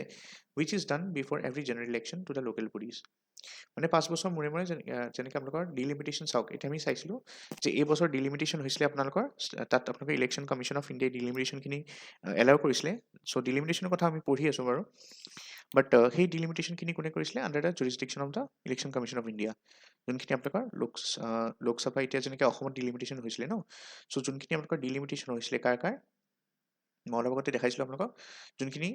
লোকসভা কনষ্টিটুৱেঞ্চি হয়, ঠিক আছে, আৰু সেই যোনখিনি আপোনালোকৰ ষ্টেট লেজিছলেটিভ এছেম্বলি কনষ্টিটুৱেঞ্চি হয়, তাৰ ডিলিমিটেশ্যন কোনে কৰিছে? ইলেকশ্যন কমিশ্যন অফ ইণ্ডিয়াই কৰিছে। চিমিলাৰলি পঞ্চায়ত আৰু যোনবিলাক মিউনিচিপালিটি ডিলিমিটেশ্যন হৈছে এতিয়া ৰিচেণ্টলি, ঠিক আছে, পঞ্চায়ত আৰু মিউনিচিপাল কৰ্পৰেশ্যনৰ যোনখিনি আপোনালোকৰ বা মিউনিচিপালিটি এৰিয়াবিলাকৰ ডিলিমিটেশ্যন হৈছে, সেইটো কোনে কৰিছে আপোনাৰ? It is done by the state election commission. এইটো কথা মনত ৰাখিব। চ' সেইকাৰণে আপুনি যদি জানে জানুৱাৰীত আপোনাৰ কি হৈছিলে, ইলেকশ্যন কমিশ্যন অফ ইণ্ডিয়া পতাপত ডিলিমিটেশ্যনখিনি কৰিলে, লোকসভা আৰু ষ্টেট লেজিছলেটিভ এছেম্বলি গোটেইখিনি ডিলিমিটেশ্যন কৰি লোৱাৰ পিছত ষ্টেট ইলেকশ্যন কমিশ্যনে ৰিচেণ্টলি আপোনালোকৰ পঞ্চায়ত আৰু মিউনিচিপালিটি কমিশ্যনৰ কি কৰিলে, ডিলিমিটেশ্যনখিনি, মানে গাঁও পঞ্চায়তৰ যোনবিলাক বাউণ্ডৰী একা বা মিউনিচিপালিটি এৰিয়া যোনবিলাক বাউণ্ডৰী একা, কাৰণ পঞ্চায়তৰ ইলেকশ্যন আহি আছে ডিচেম্বৰত, সেইটো কাৰণে ষ্টেট ইলেকশ্যন কমিশ্যনে এইখিনি ৰিচেণ্টলি কমপ্লিট কৰিছে, ঠিক আছে। চ' এখন ডিলিমিটেশ্যন কমিশ্যন বনাইছিলেও পঞ্চায়তৰ কাৰণে আৰু মিউনিচিপালিটি ডিলিমিটেশ্যনৰ কাৰণে, ঠিক আছে। তাৰপিছত register and deregister political party. State election কমিশ্যনে কি কৰিব পাৰে? They have the power to register and deregister political parties in the state. সেইটো এটা পাৱাৰ দিছে সিহঁতক, ঠিক আছে। ষ্টেট ইলেকশ্যন কমিশ্যনৰ এটা পাৱাৰ থাকে যে যোনবিলাক ৰিজনেল পাৰ্টি হয়, এই ষ্টেটৰ পাৰ্টি, সেই পাৰ্টিবিলাকক ৰেজিষ্টাৰ ডি ৰেজিষ্টাৰ কৰিব পাৰে, ঠিক আছে। এতিয়া আমি কেইজনৰ ইম্পৰ্টেণ্ট অফিচাৰ্ছৰ নাম চাই লওঁ। যেনেকৈ ষ্টেট ইলেকশ্যন কমিশ্যনাৰ কোন হয়? তেখেতৰ নাম হয় শ্ৰী আলোক কুমাৰ। তেখেত এজন IAS কেডাৰৰ অফিচাৰ হয়। আৰু ষ্টেট ইলেকশ্যন কমিশ্যনাৰ চাওক, মই কৈছিলোঁ আপোনালোকক, they are independent persons not holding any position or office in any central or state organisation. So' সিহঁতে ইণ্ডিপেণ্ডেণ্ট, মানে ষ্টেট ইলেকশ্যন কমিশ্যনাৰ যোনটো পোষ্ট হয় ন, just like the election commission of India, that is not a post, আপুনি ক'ব পাৰে that is not a office under any central government. তেনেকৈ state election commissioner যোনটো অফিচ হয় ন, it is independent office, that is not under the state government. মনত ৰাখিব, সিহঁতে ইণ্ডিপেণ্ডেণ্ট অফিচ হয়, সিহঁতে ডাইৰেক্টলি কাক মানে ৰিপৰ্ট কৰে? প্ৰেচিডেণ্টক ৰিপৰ্ট কৰে। বা আই মিন যদি আপুনি চাই, ষ্টেট ইলেকশ্যন কমিশ্যনাৰে কাক ৰিপৰ্ট কৰিব? Obviously they will report to the election commission of India. Election commission of India independent office হয় যোনে প্ৰেচিডেণ্টক ৰিপৰ্ট কৰে, ঠিক আছে। চ' মনত ৰাখিব, election commission of India is not an office under the central government, and similarly state গভৰ্ণমেণ্টৰ under যোনটো I mean state election commission যোন আছে, that is not a office under the state government, ঠিক আছে। চ' state election commissioner কোন হয়? শ্ৰী আলোক কুমাৰ হয়। তাৰপিছত চিফ ইলেক্টৰেল অফিচাৰ অসমৰ কোন হয়? শ্ৰী অনুৰাগ গোৱেল হয়। তেখেতো IAS কেডাৰ হয়। ডিষ্ট্ৰিক্ট ইলেকশ্যন অফিচাৰ্ছ কোন আছে আমাৰ ইয়াত? অবভিয়াছলি আমাৰ শোণিতপুৰৰ ডিষ্ট্ৰিক্টৰ কথা, চব নিজৰ নিজৰ ডিষ্ট্ৰিক্টৰ আপোনালোকে জানে চাগে আপোনালোকৰ ডিষ্ট্ৰিক্ট কমিশ্যনাৰ কোন হয়। চ' ডিষ্ট্ৰিক্ট কমিশ্যনাৰজনে ডিষ্ট্ৰিক্ট ইলেকশ্যন অফিচাৰ বুলি জনা হয়, ঠিক আছে। আমি শোণিতপুৰৰ মই ইয়াত এক্সাম্পল লৈছোঁ, শ্ৰী অংকুৰ ভৰালী ACS, তেখেত কি হয়? He is the district election officer, DEO বুলি কয়। চ' ইলেকশ্যন অফিচাৰ যদি চাওঁ শোণিতপুৰত কোন হয়? আপোনাৰ শ্ৰী এহমদুল্লাহ ঠাকুৰীয়া, তেখেতে ACS কেডাৰ, ঠিক আছে। চ' নিজৰ নিজৰ ডিষ্ট্ৰিক্টখিনি আপোনালোকে আপডেট কৰি ল'ব। যদি আপোনালোকে নগাঁৱৰ হয়, নগাঁৱৰ ডিচিজনৰ নাম বেলেগ হ'ব, আপোনালোকৰ ইলেকশ্যন অফিচাৰ্ছো বেলেগ বেলেগ থাকিব পাৰে, এজন থাকিব পাৰে, এজনকৈ বেছিও থাকিব পাৰে ইলেকশ্যন অফিচাৰ্ছবিলাক ডিষ্ট্ৰিক্টৰ ভিতৰত মানে। কিন্তু ডিষ্ট্ৰিক্ট ইলেকশ্যন অফিচাৰ এজনে থাকিব, মনত ৰাখিব, কাৰণ ডিচিটো এজনে হয় ন এখন ডিষ্ট্ৰিক্টত, জিলাত, ৰাইট। তাৰপিছত আছাম ষ্টেট ইলেকশ্যন কমিশ্যনৰ কথা যদি চাওঁ আমি, ফৰ্ম যদি চাই, অফিচিয়েলি কেতিয়া হৈছিলে? মে 1994 হৈছিলে। State election commission Assam was constituted under the provisions already আমি চাইছোঁ 243A আৰু 243ZA, 73rd 74th amendmentৰ কথা আমি পঢ়িছিলোঁ, ৰাইট। ৰেছপঞ্চিবিলিটিজ আমি চাইছোঁ already, they have the superintendence, discretion and control of preparation of electoral rolls, ঠিক আছে। বাট সিহঁতে নিজে ইলেক্ট্ৰেল ৰোল বনাব নোৱাৰে, সিহঁতে খালি পঞ্চায়ত আৰু ইলেকশ্যনৰ জড়িত যোনবিলাক মানে নাম বা ডেটা ল'ব, ঠিক আছে, মিউনিচিপালিটি ইলেকশ্যন বা পঞ্চায়তৰ যোনটো ইলেকশ্যনৰ কাৰণে ডেটা ল'ব, সেইখিনি আপোনাৰ ইলেক্ট্ৰেল ৰোল যোনটো প্ৰিপেয়াৰ কৰা হয় by the ECI, election commission of ইণ্ডিয়াই যোনটো ইলেক্ট্ৰেল ৰোল প্ৰিপেয়াৰ কৰে, তাৰ পৰা সিহঁতে পঞ্চায়ত আৰু মিউনিচিপালিটি নামখিনি ছেপাৰেট কৰি পেলাই এখন লিষ্ট লৈ আহিব পাৰে, ঠিক আছে, ইলেক্ট্ৰেল ৰোল। তেনেকুৱাকৈ সিহঁতে ছুপাৰিনটেণ্ডেন্স ডাইৰেকশ্যন কণ্ট্ৰল কৰিব পাৰে। তাৰ উপৰি যদি চাই, তাৰপিছত চাওক ইয়াত, for conduct of all the elections to the panchayat, municipalities and the state election commissioners shall consist of the state election. So state election commissioner কোন থাকিব? So এজন you can say গভৰ্ণৰে চুজ কৰিব এজন পাৰ্চনক, যোন আপোনালোকৰ যোনটো মানে ষ্টেট গভৰ্ণমেণ্টৰ আণ্ডাৰত নাহে, ঠিক আছে, ইণ্ডিপেণ্ডেণ্ট অফিচ হয় তেখেতৰ। State Election Commission Assam has been discharging its constitutional responsibilities by holding panchayat and municipal elections in a state, ঠিক আছে। তাৰপিছত এতিয়া আমি আহোঁ তাৰ বাহিৰেও যদি চাই ষ্টেট ইলেকশ্যন কমিশ্যনৰ কথা আমি কৈছিলোঁ সিহঁতে পঞ্চায়ত আৰু মিউনিচিপালিটি ইলেকশ্যনটো কণ্ডাক্ট কৰেই তাৰ বাহিৰেও মই কৈছিলোঁ আপোনালোকক কি হয় দে also' help the or you can say they have been entrusted by the state government to conduct elections ঠিক আছে including preparation of Electral rules ক'ৰ কৰে এই যে 13টা আপোনালোকৰ লোকেল বডিজ আছে ঠিক আছে লোকেল বডিজ আছে in addition to to constitutional obligations ঠিক আছে এতিয়া টু কনষ্টিটিউশ্যনেল অব্লিগেশ্যনছ মানে কাৰ কথা কৈছে এইকেইটা কথা কৈছে পঞ্চায়ত এণ্ড মিউনিচিপালিটিৰ যোনটা ইলেকশ্যন হয় এইকেইটাতো পাতেই সিহঁতে তাৰ উপৰিও লোকেল বডিজ যোনবিলাক আছে আপোনালোকৰ ধৰক চ' ইয়াত যদি চাই আপোনালোকৰ লোকেল বডিজ 13টা যদি আছে 13টাৰ ভিতৰত আপোনালোকৰ 3টা কি আছে আপোনালোকৰ 6 শিডিউলত পৰে হয়নে 3টা লোক যোনটো অট'নমাছ কাউন্সিল আপুনি কওক টেৰিটৰিয়েল কাউন্সিল কওক সিহঁতে কি হয় 6 শিডিউলৰ ভিতৰত পৰে আৰু বাকীকেইটা যদি আছে 10টা ধৰক আপোনাৰ 10টা অট'নমাছ কাউন্সিল এইকেইটা কি হয় য'ত 6 শিডিউলৰ আণ্ডাৰত নপৰে কিন্তু সিহঁতে বেলেগ বেলেগ ষ্টেটুটৰী বডিজ হয় সিহঁতে ষ্টেটৰ এক্টৰ আণ্ডাৰত আহে মানে ষ্টেটে বেলেগ বেলেগ এক্ট পাছ কৰে ঠিক আছে চ' ষ্টেটুটৰী বডিজ হয় ষ্টেটুটৰী বডিজ ক'ব পাৰে আণ্ডাৰ দ্য ষ্টেট মানে ষ্টেটে ল বনায় আমাৰ বিধানসভাই ল বনাব আছাম ষ্টেট লেজিছলেটিভ এছেম্বলিয়ে ল বনাব যেনেকৈ আপুনি যদি চাই মটক অট'নমাছ কাউন্সিলৰ এক্ট আছে তাৰপিছত ষ্টেট এক্ট আছে মিচিং অট'নমাছ কাউন্সিলৰ ষ্টেট এক্ট আছে টাইম টু টাইম সিহঁতৰ নাম্বাৰ্ছ মেম্বাৰ্ছ এইবিলাক চেঞ্জ কৰি থাকে ঠিক আছে ৰাভা আছং অট'নমাছ কাউন্সিল এতিয়া এই অট'নমাছ কাউন্সিলবিলাকৰ ডিমাণ্ড কৰি আছে সিহঁতকো 6 শিডিউলৰ ষ্টেটাছ লাগে ঠিক আছে কাৰণ কনষ্টিটিউশ্যনেল ষ্টেটাছ পালে মানে সিহঁতৰ পাৱাৰ আৰু বাঢ়ি যায় ঠিক আছে চ' সকলোৱে নিজৰ ডেভেলপমেণ্টৰ কাৰণে কি বিচাৰে অট'নমি আৰু বিচাৰে ঠিক আছে চ' মনত ৰাখিব টোটেল আমি যদি চাওঁ এনেইতো আনঅফিচিয়েলি যদি চাব আৰু আছে 36টামান আছে বাট মোটামোটাকৈ মনত ৰাখিবলৈ কাৰণে কৈছোঁ 13টা আছে আপোনাৰ 13টাৰ ভিতৰত 3টা কি হয় 6 শিডিউল হয় অট'নমাছ কাউন্সিল আৰু 10খন কি হয় আপোনালোকৰ এইবিলাক ষ্টেটুটৰী কাউন্সিলছ হয় ঠিক আছে ষ্টেটুটৰী কাউন্সিল আৰু কিছুমান কাউন্সিলছ আছে এইবিলাক ধৰক ষ্টেটুটৰী নহয় কিন্তু নামত চলি আছে ধৰক এনেকৈ যদি চাই তেনেকুৱা অট'নমাছ কাউন্সিল একচুৱেলি 36খন আছে 35 36 এনেকুৱা এখন আছে কিন্তু তাৰ ভিতৰত 3খন আপুনি কৈ প্ৰপাৰলি কনষ্টিটিউশ্যনেল হয় 10খন ষ্টেটে ৰিকগনাইজ কৰিছে আৰু বাকীকেইখনৰ নিজৰ সেয়ামতে চলি আছে সিহঁতে ঠিক আছে ৰিকগনাইজ নহয় ষ্টেট মানে ৰিকগনাইজড হয় কিন্তু ষ্টেটৰ সিহঁতে ষ্টেটিউট এতিয়ালৈকে পোৱা নাই চ' লাহে লাহে মানে পাৰে অট'নমাছ কাউন্সিল বা প্ৰথমতে অট'নমাছ কাউন্সিলে থাকে তাৰপিছত ষ্টেটুটৰী অট'নমাছ কাউন্সিল হয় সিহঁতে ঠিক আছে ষ্টেটুটৰী অট'নমাছ কাউন্সিল হয় তাৰপিছত ষ্টেটুটৰী অট'নমাছ কাউন্সিলৰ পিছত কি হয় সিহঁতে 6 শিডিউল কাউন্সিল হৈ যায় 6 শিডিউলৰ ভিতৰত অট'নমাছ কাউন্সিল হৈ যায় এনেকৈ সিহঁতৰ প্ৰগ্ৰেছ হয় বা গ্ৰ'থ হয় ঠিক আছে নেক্সট এতিয়া চাওক আমাৰ অট'নমাছ কাউন্সিলছৰ কথা কৈছোঁ কি কি আছে তিনিখন আপোনালোকে জানেই BTC NC Hills Autonomous Council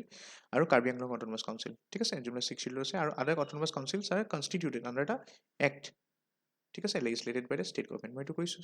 ষ্টেটৰ আইনৰ অধীনত কি হয় বাকী অট'নমাছ কাউন্সিলছবিলাক বনোৱা হয় এতিয়া ষ্টেট ইলেকশ্যন কমিশ্যন আৰু ইলেকশ্যন কমিশ্যন অফ ইণ্ডিয়াৰ মাজত এটা ডিফাৰেঞ্চ চাব পাৰে আপোনালোকে এতিয়া যদি চাওক কনষ্টিটিউশ্যনৰ ক'ত আছে SCC কথা 243 KR 243 ZA election commission of India ক'ত আছে 324 আছে তাৰপিছত SCC ক'ৰ ইলেকশ্যনছ কণ্ডাক্ট কৰে পঞ্চায়ত আৰ্বান বডিজ আৰু ইচ্ছা কৰিলে ষ্টেট গভৰ্ণমেণ্টে সিহঁতক যেনেকৈ আমি চাইছিলোঁ অট'নমাছ কাউন্সিলছবিলাকৰ ইলেকশ্যনতো কণ্ডাক্ট কৰিবলৈ বা ইলেক্ট্ৰেলৰ ভোটৰ তালিকা এটচেট্ৰা বনাবলৈ কাৰণে ষ্টেট ইলেকশ্যন কমিশ্যনক দায়িত্ব দিয়ে কেতিয়াবা ঠিক আছে ষ্টেট গভৰ্ণমেণ্টে তেনেকৈ ইলেকশ্যন কমিশ্যন অফ ইণ্ডিয়াই পাৰ্লিমেণ্টাৰী ইলেকশ্যন যোনটো হয় লোকসভা আৰু ষ্টেট লেজিছলেটিভ এছেম্বলি ইলেকশ্যন যেনেকৈ আমাৰ আছাম লেজিছলেটিভ এছেম্বলি ইলেকশ্যনছবিলাক কোনে কণ্ডাক্ট কৰে ইলেকশ্যন কমিশ্যন অফ ইণ্ডিয়াই কৰে অট'নমিৰ কথা যদি চাওঁ লিমিটেড হয় ষ্টেট ইলেকশ্যন কমিশ্যনৰ often influence by the state government but ইয়াৰ যদি চাই ইলেকশ্যন কমিশ্যন অফ ইণ্ডিয়া যোনটো আপোনালোকৰ অট'নমি সেইটো হাইলি অট'নমাছ হয় আৰু they independent from the central government ঠিক আছে পাৱাৰ্ছৰ কথা যদি চাওঁ ষ্টেট ইলেকশ্যন কমিশ্যনৰ they have the power of preparing electoral rolls for the local bodies আৰু ইয়াত যদি চাই they have national and state elections conduct কৰে ইনফেক্ট নেশ্যনেল বা ষ্টেটৰ যোনবিলাক ইলেকশ্যন হয় তাৰ ইলেক্ট্ৰেল ৰুল ভোটৰ তালিকা সিহঁতি প্ৰিপেয়াৰ কৰে আৰু সেই ভোটৰ তালিকা হেল্প কৰি আকৌ ষ্টেট ইলেকশ্যন কমিশ্যনবিলাকে লোকেল বডিজবিলাকৰ ইলেকশ্যন কণ্ডাক্ট কৰে ঠিক আছে তাৰপিছত ৰিচোৰ্চ এলোকেশ্যনৰ যদি চাই they are dependent on the state government for resource and funding মনত ৰাখিব ঠিক আছে আৰু ইলেকশ্যন কমিশ্যন অফ ইণ্ডিয়াৰ যদি কথা চাওঁ they receive direct funding from the central government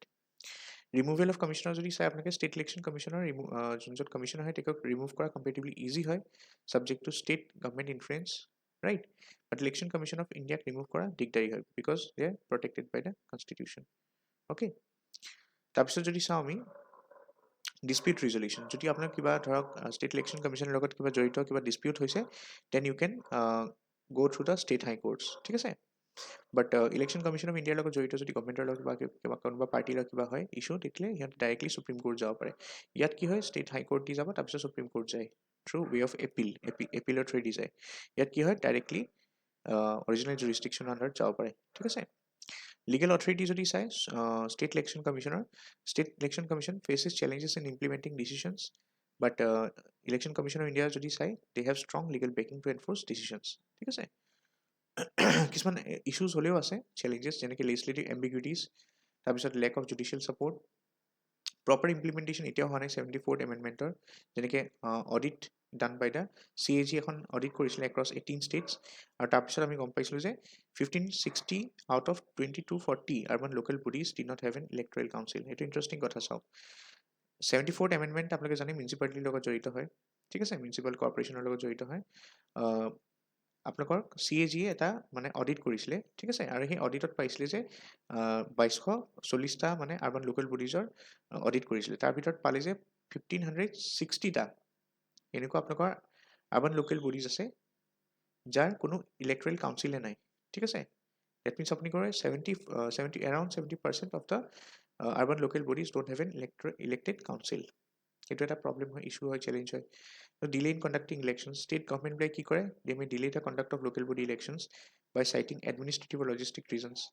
interference হ'ব পাৰে কেতিয়াবা state governmentor ঠিক আছে in case of state legislative case of state election commissions reform কিছুমান ৰিফৰ্মো হ'লেও সাজেষ্ট কৰিছে to strengthen the election commissions state election commissions কি reform suggest কৰিছে নেকি empower the SECs transparency independence বঢ়াব লাগে amendment কৰিব লাগে যেনেকৈ state government appointed under SEC is just not working ঠিক আছে চ' ষ্টেট গভৰ্ণমেণ্টে যদি এপইণ্ট কৰে SECক তেতিয়া সেইটো ইমান মানে ধৰা হৈছে ইমান ইফিচিয়েণ্ট নহ'ব পাৰে the union government should amend কৈছে ছাজেশ্যনত দিব পাৰে আপোনালোকে যে ইউনিয়ন গভৰ্ণমেণ্টে 74th এমেণ্ডমেণ্টখন কি কৰিব পাৰে আপোনালোকৰ যেনেকৈ আমি আগতে চাইছিলোঁ আৰ্বান লোকেল বডিজৰ ক্ষেত্ৰত চ' সেইকাৰণে 74th এমেণ্ডমেণ্টখনত আপোনালোকৰ কিছুমান এমেণ্ডমেণ্ট আকৌ কৰিব লাগে ঠিক আছে যাতে যোনটো আপোনালোকৰ সিহঁতৰ ধৰক ফিক্স ইণ্টাৰভেল এটা ৰাখিব লাগে মানে ফিক্স টাইম এটা ৰাখিব লাগে ফৰ এক্সাম্পল মই কথাটো কৈছোঁ ডিলিমিটেশ্যন যে কৰে আপোনালোকৰ ৱাৰ্ড বাউণ্ডেৰীবিলাকৰ এতিয়া মিউনিচিপালিটি যেতিয়া আপোনালোকৰ জানে চাগে এইবাৰ যোনটো আপোনালোকৰ ডিলিমিটেশ্যন পঞ্চায়ত আৰু মিউনিচিপালিটিৰো হৈছে ঠিক আছে চ' পঞ্চায়ত আৰু মিউনিচিপালিটিৰ ডিলিমিটেশ্যন হৈছে যে তাত যোনবিলাক ৱাৰ্ড বাউণ্ডেৰী হয় সেইবিলাক আঁকা বা সেইবিলাক ধৰক তাত ছিটছ ৰিজাৰ্ভ কৰা এটচেট্ৰা যোনবিলাক হয় সেইবিলাক টাইম টু টাইম ফিক্স ইণ্টাৰভেলৰ পিছত হৈ থাকিব লাগে আৰু যাৰ কাৰণে কি হৈছে এইটো একচুৱেলি নাই সেইটো কাৰণে কি হৈছে বস্তুটো ষ্টেট গভৰ্ণমেণ্টে কি কৰে ইউজুৱেলি আৰ্বিট্ৰেলি বা ৰেণ্ডমলি তেনেকৈ কৰি থৈ দিয়ে আৰু ঠিক আছে চ' এইটো ঠিক নহয় সেইকাৰণে টাইম টু টাইম কি হয় যেনেকৈ আপোনালোকৰ ডিলিমিটেশ্যন হৈ থাকে মানে লোকসভা কনষ্টিটুৱেঞ্চি বা আপোনাৰ বিধানসভা কনষ্টিটুৱেঞ্চিবিলাকত মানে state legislative assembly কনষ্টিটুৱেঞ্চিবিলাকত similarly municipality যোনবিলাক আপোনাৰ আৰ্বান লোকেল বডিজ হয় তাতো টাইম টু টাইম কি কৰিব লাগে কিছুমান আপুনি ক'ব পাৰে যে টাইম টু টাইম তাত মানে তাতো ডিলিমিটেশ্যন হ'ব লাগে তাতো বাউণ্ডেৰীজ এটচেট্ৰা এইবিলাক ফিক্স কৰি ল'ব লাগে ৱাৰ্ড বাউণ্ডেৰীবিলাক ঠিক আছে তাৰপিছত SECs must be strengthened powers of the ward delimitation and reservation of seats for local bodies must be vested with the SECs usually কি হয় ৱাৰ্ডৰ যোনটো ডিলিমিটেশ্যন হয় বা ৰিজাৰ্ভেশ্যন অফ ছিটছ যোনটো হয় লোকেল বডিজৰ কাৰণে ঠিক আছে চ' সেই ৱাৰ্ড বাউণ্ডেৰীবিলাক কাকোতে সেইবিলাকত কি হয় SEC ইমান পাৱাৰ নাথাকে ঠিক আছে চ' এই দায়িত্বটো একচুৱেলি SECক দি দিব লাগে কমপ্লিটলি সেইটো কৈছে state election commission was entrusted আৰু যোনখিনি আপোনালোকৰ আৰ্বান লোকেল বডিজৰ যেনেকৈ মেয়ৰ প্ৰেচিডেণ্ট চেয়াৰপাৰ্চন ষ্টেণ্ডিং কমিটিজবিলাকৰ মেম্বাৰ্ছবিলাকক ইলেকশ্যন হয় সিহঁতৰ কাৰণে তাৰ কাৰণে আপোনালোকে যদি চাই যোনটো ইলেকশ্যন হয় কমপ্লিটলি সেইটো SEC হাতত দি দিব লাগে ঠিক আছে ষ্টেট গভৰ্ণমেণ্টে ইউজুৱেলি নিদিয়ে মেল প্ৰেক্টিছ কিয় এক্সাম্পল আপুনি চাওক মেল প্ৰেক্টিচেছ হয় কিছুমান যেনেকৈ প্ৰিচাইডিং অফিচাৰ্ছ কিছুমান আপোনালোকৰ যোনখিনি এপইণ্ট কৰিছিলে ষ্টেট গভৰ্ণমেণ্টে have also' emerged in mayor elections in Chandigarh municipal corporation council in 2024 মানে কৈছে আপোনালোকৰ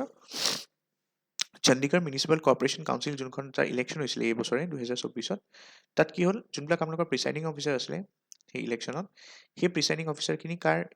মানুহ আছিলে ষ্টেট গভৰ্ণমেণ্টৰে মানুহ আছিলে ঠিক আছে আৰু সেইটো কাৰণে কি হৈছিলে অলপ বায়াচিং হৈছিলে ঠিক আছে কাৰণ ৰুলিং পাৰ্টিৰ ইনফ্লুৱেঞ্চ থাকিব তেনেকৈ প্ৰিচাইডিং অফিচাৰ্ছবিলাকো কি হ'ব সিহঁতৰ ওপৰত প্ৰেছাৰ আহিব ৰুলিং পাৰ্টিৰ ৰাইট কাৰণ নিজৰ কাউন্সিলাৰ্ছবিলাক চিলেক্ট কৰিবলৈ নিজৰ ৰুলিং পাৰ্টিৰ পৰা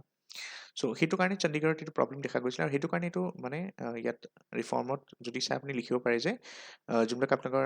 এই ইলেকশ্যনবিলাক হয় মেয়ৰ প্ৰেচিডেণ্টৰ চেয়াৰমেনৰ ঠিক আছে ষ্টেণ্ডিং কমিটি সেইটো সময়ত প্ৰিচাইডিং অফিচাৰ হওক যোনবিলাক আপোনালোকৰ অফিচাৰ্ছ আছে ইলেক্ট্ৰেল অফিচাৰ গোটেইখিনি যদি চাই আপোনালোকক তাৰ মানে দায়িত্বটো গোটেইখিনি মানুহক কোনে এপইণ্ট কৰিব সেই দায়িত্বটো আপোনাৰ ষ্টেট ইলেকশ্যন কমিশ্যনক দি দিব লাগে কমপ্লিটলি তাৰপিছত অবভিয়াছলি ফাণ্ডিং এণ্ড এটচেট্ৰা এইবিলাকৰ ওপৰত বহুত ডিপেণ্ডেণ্ট হয় ইলেকশ্যন কমিশ্যন ষ্টেট বাজেটৰ ওপৰত so' ruling party has to will definitely play important role so' সেইবিলাক বস্তু অলপ চকুত দি ৰাখিব লাগে তাৰপিছত RP এক্ট এটা আছে আপোনালোকৰ ইলেকশ্যনৰ কথা পাতি আছোঁ যেতিয়া ৰিপ্ৰেজেণ্টেশ্যন অফ পিপল এক্ট 1951টো চাব লাগিব Part-15 আৰ্টিকল 243 আমি জানো অলৰেডি 324 to 329 ভিতৰত আপোনালোকৰ ইলেকশ্যনৰ প্ৰভিজনছখিনি আছে so' as per this you know' all this articles আপুনি ক'ব পাৰে যে it empowers of parliament to make laws right so' সেইকাৰণে পাৰ্লিমেণ্টে কি কৰে time to time elections conduct কৰিবলৈ কাৰণে কি ৰুলছ হ'ব লাগে ডিলিমিটেশ্যনৰ প্ৰভিজনছ হওক কি থাকে ন বহুত বস্তু চ' তাৰ কাৰণে 1950ত এখন এক্ট আনিছিলে এখন 1951ত আনিছিলে এতিয়া এই দুখনেই চলি আছে চ' এখন হ'ল ৰিপ্ৰেজেণ্টেশ্যন অফ পিপল এক্ট 1950 কয় এখন RPA 1951 ঠিক আছে চ' তাৰে দুইখনেই ইম্পৰ্টেণ্ট হয় মই RPA 1950খন এতিয়া বুজাইছোঁ এতিয়া চাওক কি প্ৰভিজনছ কি আছে যেনেকৈ it lays down the procedure for delimitation of constituency আৰু ডিলিমিটেশ্যন অফ কনষ্টিটুৱেঞ্চি আৰ্টিকল 82টো আছে আপোনালোকৰ পিছত আমি চাম তাৰপিছত it provides you can say allocation of seats in the house of the people and the legislative assembly and the legislative council কিছুমান ষ্টেটত লেজিছলেটিভ কাউন্সিলো আছে চ' সেই ষ্টেটছবিলাকত য'ত লেজিছলেটিভ কাউন্সিল আছে তাত কিমান মানুহ থাকিব এলোকেশ্যন অফ চিট কিন্তু ইয়াত ৰাজ্যসভা লিখা নাই কাৰণ কিয় ৰাজ্যসভা এলোকেশ্যন অফ চিট ক'ত লিখা আছে it's mention in the fourth schedule মই অলৰেডি কৈছোঁ ফ'ৰ্থ শিডিউলত লিখা আছে ৰাইট ফ'ৰ্থ স্কেজুৱেলটো চাই ল'ব বা ফ'ৰ্থ শিডিউলটো চাই ল'ব তাৰ উপৰিও RPA 1950 কি আছে it lays the procedure for preparation of electoral rolls য'ত preparation of electoral rolls manner কেনেকৈ ফিল কৰিব চিটছবিলাক সেই গোটেইখিনি প্ৰচেছবিলাক ঠিক আছে প্ৰচিডিউৰবিলাক ক'ত দি আছে ইন দ্য RPA 1950 তাৰ উপৰিও কোৱালিফিকেশ্যন অফ ভোটাৰ যেনেকৈ আপোনালোকৰ যেনেকৈ ভোটাৰৰ এজ এটচেট্ৰা যোনবিলাক থাকে ক্ৰাইটেৰিয়া 18 ইয়াৰ্ছ ওপৰ হ'ব লাগে এটচেট্ৰা চ' এইবিলাক বস্তু ক'ত আছে আপোনালোকৰ RPA 1950ত আছে delimiting constituencies. So, President of India has been conferred the power to amend orders delimiting constituencies only after consulting the ECI. So, এতিয়া চাওক কথাটো চাওক বুজি লওক যে President of India কি হয় তেখেতৰ তাত পাৱাৰ আছে to amend the orders regarding delimitation. Okay. কিন্তু সেইটো তেখেতে নিজৰ ইচ্ছামতে কৰিব নোৱাৰে he has to consult the ECI. Lok Sabha ইলেকশ্যনৰ কথা যদি চাওঁ there is a reservation of seats for the schedule caste and schedule tribe আমি অলৰেডি চাইছোঁ অসমৰ ক্ষেত্ৰত শিডিউল কাষ্টৰ কাৰণে এতিয়া কিমান আছে আপোনালোকৰ লোকসভা কনষ্টিটুৱেঞ্চিত যদি চাই it's now I think it's 9 it was 9 right আগতে 8টা আছিলে এতিয়া ST কিমানটা আছে আগতে 16টা আছিলে এতিয়া 19টা হ'ল তাৰপিছত election commission of India has the power to determine the constituencies to be reserve for schedule tribes in Meghalaya Mizoram Nagaland and Tripura as well ঠিক আছে RPA 1950 ভিতৰত 4টা শিডিউল আছে ফাৰ্ষ্ট শিডিউলটো কি হয় এইটো শিডিউল কনষ্টিটিউশ্যন শিডিউলৰ বেলেগ হয় দেই ডোণ্ট গেট কনফিউজ আমাৰ কনষ্টিটিউশ্যনত 12টা শিডিউল আছে সেইকেইটা বেলেগ হয় এইকেইটা শিডিউল হ'ল RPA 1950 representation of people's act 1950 ভিতৰত থকা শিডিউল হয় 4টা আছে প্ৰথম শিডিউলত কি কৈছে allocation of seats in the house of the people লোকসভাৰ এলোকেশ্যন অফ চিটছৰ কথা কৈছে ছেকেণ্ড শিডিউলত কৈছে টোটেল নাম্বাৰ অফ চিটছ আমাৰ ষ্টেট লেজিছলেটিভ এছেম্বলিৰ কথা কৈছে ষ্টেট লেজিছলেটিভ এছেম্বলিত কিমান চিটছ হ'ব লাগে সেইবিলাক ছেকেণ্ড শিডিউলত দি আছে RPA 1950 থাৰ্ড শিডিউলত কি আছে আপোনালোকৰ কিমানটা চিটছ হ'ব লাগে লেজিছলেটিভ কাউন্সিলৰ ষ্টেট লেজিছলেটিভ কাউন্সিল বা আপাৰ হাউচ যদি কোনোবা ষ্টেটত থাকে সেইবিলাকৰ কথা কৈছে আমাৰ অসমতো নাই আৰু ফ'ৰ্থ শিডিউলত যদি চাই তাত আপোনালোকৰ local authorities for the purpose of elections to legislative council ঠিক আছে এইবিলাক লোকেল অথৰিটিজ কোন হ'ব লেজিছলেটিভ কাউন্সিল ইলেকশ্যন সেইবিলাকৰ কথা লিখা আছে এতিয়া চাওক আমি এতিয়া পঢ়িম ডিলিমিটেশ্যনৰ কথা চ' ডিলিমিটেশ্যন কমিশ্যন এতিয়া ডিলিমিটেশ্যন যদি চাই তাৰ বিষয়ে ক'ত লিখা আছে আৰ্টিকল 82ত লিখা আছে আৰ্টিকল 82ত লিখিছে যে parliament by law enacts delimitation act after every census মানে প্ৰতিটো চেঞ্চাছৰ পিছত যেনেকৈ আমাৰ 2011 চেঞ্চাছ হৈছিলে 2011 চেঞ্চাছৰ পিছত বাৰু আমাৰ ডিলিমিটেশ্যন এক্ট অহা নাই তাৰো ৰিজন আছে ৰিজনটো এইটো মই পিছত কৈ দিম ঠিক আছে এতিয়া চাওক আমাৰ যোনটো লাষ্ট পপুলেশ্যন চেঞ্চাছ হৈছিলে ৰাইট ডেট মিনছ 2001টো ধৰোঁ আমি মানে 11টো কিয় ধৰা নাই 11 পিছত সেইটো হোৱা নাই সেইটো কাৰণে ঠিক আছে চ' ডিলিমিটেশ্যন যদি চাই কিয় হৈছিলে চাওক চেণ্ট্ৰেল গভৰ্ণমেণ্টে কি কৰিছে মানে পাৰ্লিমেণ্টৰ কথা কৈছোঁ পাৰ্লিমেণ্টে কি কৰে মানে প্ৰথমতে এখন ডিলিমিটেশ্যন এক্ট আনে মানে ধৰক প্ৰচেছটো কেনেকুৱা চেঞ্চাছ কমপ্লিট হ'ল ধৰক চেঞ্চাছ কমপ্লিট হোৱাৰ পিছত কি হয় ডিলিমিটেশ্যন কৰিব লাগে চ' ডিলিমিটেশ্যন কৰিবলৈ কাৰণে ডিলিমিটেশ্যন এক্ট এখন আনে এই ডিলিমিটেশ্যন এক্টখন যেতিয়া পাছ হয় তাৰপিছত কি হয় পাৰ্লিমেণ্ট এখন ডিলিমিটেশ্যন কমিশ্যন বনায় আৰু এই ডিলিমিটেশ্যন কমিশ্যনে ডিলিমিটেশ্যনখিনি কৰে কাৰ লোকসভাৰ যোনবিলাক চিট আছে ঠিক আছে আৰু ষ্টেট লেজিছলেটিভ এছেম্বলি চিটছবিলাক চ' এইটো প্ৰচেছ হয় এতিয়া চাওক কি হ'ল কথাটো যোনটো আপোনালোকৰ 2001 চনত মনত ৰাখিব 2001 চনত আপোনাৰ এখন মানে এখন সংশোধন হৈছিলে সাংবিধানিক সংশোধন মানে কনষ্টিটিউশ্যন এমেণ্ডমেণ্ট হৈছিলে 84th কনষ্টিটিউশ্যন এমেণ্ডমেণ্ট 2001 তাত কি হ'ল আপোনালোকৰ এইটো ডিচাইড কৰা হৈছিলে যে যিমান আমাৰ ডিলিমিটেশ্যন আছে চ' সেইটো আমি 2026লৈকে ৰখাই দিম, মানে তাৰ মাজত আমি ডিলিমিটেশ্যন নকৰোঁ, মানে 2001ৰ পিছৰ পৰা আমি ডিলিমিটেশ্যন, মানে 2002ত এখন ডিলিমিটেশ্যন হৈ গৈছে, তাৰ পিছত যোন মানে আৰু ডিলিমিটেশ্যন নহ'ব কেতিয়ালৈকে 2026লৈকে। চ' এতিয়া যে ৰিচেণ্টলি আমাৰ অসমত 1 জানুৱাৰী যে 2024ত যে ডিলিমিটেশ্যন হৈছিলে, সেইটো ডিলিমিটেশ্যন কাৰ বেচিছত হৈছিলে? ডিলিমিটেশ্যন এক্ট 2002 বেচিছত হৈছিলে। তাৰ পিছতো কাৰণ আছে, কাৰণ লাষ্ট অসমত যদি চাই ডিলিমিটেশ্যন হৈছিলে 1971ৰ চেঞ্চাছৰ পিছত। 1971 চনৰ যোনটো চেঞ্চাছ আছিলে, তাৰপিছত 1972 চনত আপোনালোকৰ ডিলিমিটেশ্যন এক্ট এখন পাছ হৈছিলে, ঠিক আছে। আৰু সেইটোৰ মতে আমাৰ অসমত ডিলিমিটেশ্যন হৈছিলে। তাৰপিছত যদি চাই, তাৰপিছৰ পৰা হোৱাই নাই, ডাইৰেক্ট 2002 যোনখন লাষ্ট ডিলিমিটেশ্যন এক্ট পাছ হৈছিলে, তাৰ মতেহে এইবাৰ 2024ত এখন কমপ্লিট হৈছে। আৰু কাৰণটো মই সেইটোৱে কৈ দিছোঁ আপোনাক, কাৰণ 2011 চেঞ্চাছ হোৱা নাই, 2011 চেঞ্চাছ হৈছে, কিন্তু 2011 চেঞ্চাছৰ পিছত এই 84th এমেণ্ডমেণ্ট এক্টখনৰ কাৰণে কি হ'ল, আমি ডিলিমিটেশ্যন এক্ট আৰু আনিব নোৱাৰিলে পাৰ্লিমেণ্টে, ঠিক আছে। বুজি ল'ব, এইবিলাক বস্তু অলপ ইম্পৰ্টেণ্ট হয়, ভালকৈ শুনিব সেইকাৰণে চিনচিয়াৰলি, ঠিক আছে। চ' ডিলিমিটেশ্যন কমিশ্যনখনে কি কৰে, আপোনাৰ বাউণ্ডেৰীখিনি যোনবিলাক পাৰ্লিমেণ্টাৰী কনষ্টিটুৱেঞ্চিৰ কথা মই কৈছিলোঁ, বা লিজিছলেটিভ এছেম্বলি কনষ্টিটুৱেঞ্চি, সিহঁতৰ বাউণ্ডেৰীবিলাক আঁকে, ঠিক আছে, ড্ৰ কৰে। এতিয়া আমাৰ অসমত যেতিয়া লাষ্ট মানে ডিলিমিটেশ্যন হৈছিলে 1972ত হৈছিলে, তাৰপিছত যদি চাই এটা গেপ হৈছিলে মাজত, হয়নে? বহুতখিনি আপুনি জানে যে অসম আন্দোলন হয়, বা আপোনালোকৰ তাৰপিছত ধৰক আমাৰ অসমত বহুতখিনি ভায়লেঞ্চ, আৰু তাৰপিছতো যদি চাই নৰ্থ ইষ্ট ৰিঅৰ্গেনাইজেশ্যন এক্ট আহিছিলে, তাৰপিছত আপোনাৰ অসম চুক্তি হ'ল। চ' বহুতখিনি তাৰপিছত উলফাৰ ইছ্যুজ কিছুমান আছিলে, ৰাইট? চ' সেইবিলাকৰ কাৰণে কি হ'ল, আমাৰ ইয়াত ডিলিমিটেশ্যন ৰখি গৈছিলে। তাৰপিছত যেতিয়া 2001ত আমাৰ চেঞ্চাছ কমপ্লিট হ'ল, ঠিক আছে। চ' তাৰপিছত কি হ'ল, 2002ত আমাৰ ডিলিমিটেশ্যন এক্টখন পাছ হ'ল। তাৰপিছত কি কৰিলে, এই ষ্টেটছবিলাকত বহুত ৰাজ্যত যে আপোনালোকৰ ডিলিমিটেশ্যন ৰখি গৈছিলে, সেইকাৰণে 2002ত মানে 2001তে 84th কনষ্টিটিউচনেল এমেণ্ডমেণ্টখন পাছ কৰিলে। আৰু as per the 84th constitutional amendment ক'লে যে যিমান ছিটছ আছে এতিয়ালৈকে ফিক্স মানে হৈছে, সেইখিনি ফিক্সে থাকক 2026লৈকে। মানে 2026ত যেতিয়া আমাৰ ইলেকশ্যন হ'ব, চেঞ্চাছ হ'ব, ঠিক আছে। এতিয়া চেঞ্চাছ আৰম্ভ হৈ যাব 2025-26ত,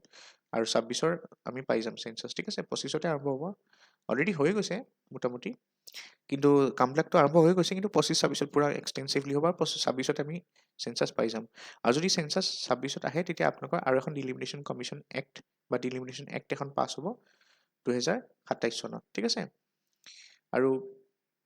তাৰপিছত 2027 চনত ডিলিমিটেশ্যন হোৱাৰ পিছত আপোনালোকে জানে, এতিয়া লোকসভাটো 2024ত হৈ গ'ল, নেক্সট লোকসভা ইলেকশ্যন কেতিয়া আছে,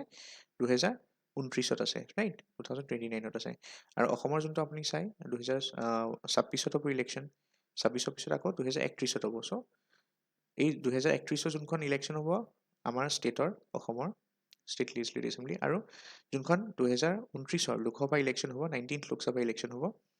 তাত যোনটো আপোনালোকৰ চাব, হয়তো ছিটছ চেঞ্জ হৈ যাব পাৰে, ঠিক আছে। এতিয়া অসমত যেনেকৈ আমি গম পাওঁ যে আমাৰ ফিক্স হৈ আছে 126টা ষ্টেট লিজিছলেটিভ এছেম্বলিত 126টা ছিট আছে, আৰু লোকসভাত আমাৰ ধৰক 14টা আছে, আৰু ৰাজ্যসভাত আমাৰ 7টা আছে ছিট, এনেকুৱা আমি জানো। বাট এই নাম্বাৰকেইটা চেঞ্জ হ'ব পাৰে after the delimitation act of 2027, যদি 27ত হয় ডিলিমিটেশ্যন, ঠিক আছে। অ'কে, তাৰপিছত চাওক, notwithstanding the Constitution of India was specifically amended in 2002, তো সেইখিনি কথা মই যোনখিনি কৈছিলোঁ ইয়াত সেইখিনি লিখা আছে গোটেইখিনি, ঠিক আছে। এলোকেশ্যন অফ ছিটছৰ কথা লিখা আছে যে every state gets representation in the Lok Sabha in proportion to population as per the census figures. সেইকাৰণে আপোনালোকৰ কি হয়, আমাৰ লোকসভা বা আমাৰ ষ্টেট লিজিছলেটিভ এছেম্বলি যোনবিলাক ছিটছ ফিক্স হয়, এইটো হয় as per the proportion of population. সেইকাৰণে চেঞ্চাছৰ ডেটাবিলাক লাগে, তেতিয়াই ডিলিমিটেশ্যন কৰিব পাৰিব। ডিলিমিটেশ্যন কৰিলেহে আপোনাৰ প্ৰপাৰ ৰিপ্ৰেজেণ্টেশ্যন হ'ব লোকসভা বা আপোনাৰ ষ্টেট লিজিছলেটিভ এছেম্বলিত, ৰাইট? তাৰপিছত ইয়াত ইলেক্ট্ৰেল ৰোলৰ কথা লিখা আছে, ঠিক আছে, যে 1950 এক্টখন, RPA 1950 পঢ়ি আছোঁ আমি। So' RPA 1950 permits the registration of persons in the electoral rolls who are ordinary residents in the constituency. আৰু কাক কাক দিব পাৰে, যোনবিলাক আপোনালোকৰ ছাৰ্ভিচ ভোটাৰ্ছ থাকে, ঠিক আছে, যেনেকৈ আপোনাৰ আৰ্ম ফ'ৰ্চেছ মেম্বাৰ হ'ব পাৰে, আৰ্ম পুলিচ ফ'ৰ্চো হ'ব পাৰে, ষ্টেট কোনোবা ধৰক আউটছাইড ষ্টেট আছে, চেণ্ট্ৰেল গভৰ্ণমেণ্ট এমপ্লয়ী হ'ব পাৰে, হুইজ পষ্টেড আউটছাইড ইণ্ডিয়া, তেনেকুৱা মানুহ আপোনালোকৰ ইলেক্ট্ৰেল ৰোল সিহঁতৰ নাম আহিব। তাৰ উপৰিও certain officers in India declared by the president in consultation with the ECI, সিহঁতো হ'ব পাৰে।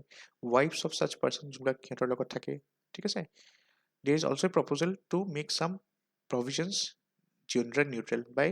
এই যোনটো আমাৰ ৱাইফ বোলা শব্দ আছে, তাৰ জেগাত স্পাউচ শব্দটো দিবলৈ মানে চেঞ্জ কৰাৰ কথা ভাবি আছে। কাৰণ চাওক, এতিয়া মই কথাটো কৈছোঁ, এজনী মহিলা, ঠিক আছে। চ' তেখেতৰ লগত তেখেত ধৰক ৱৰ্কিং হয়, জব কৰে,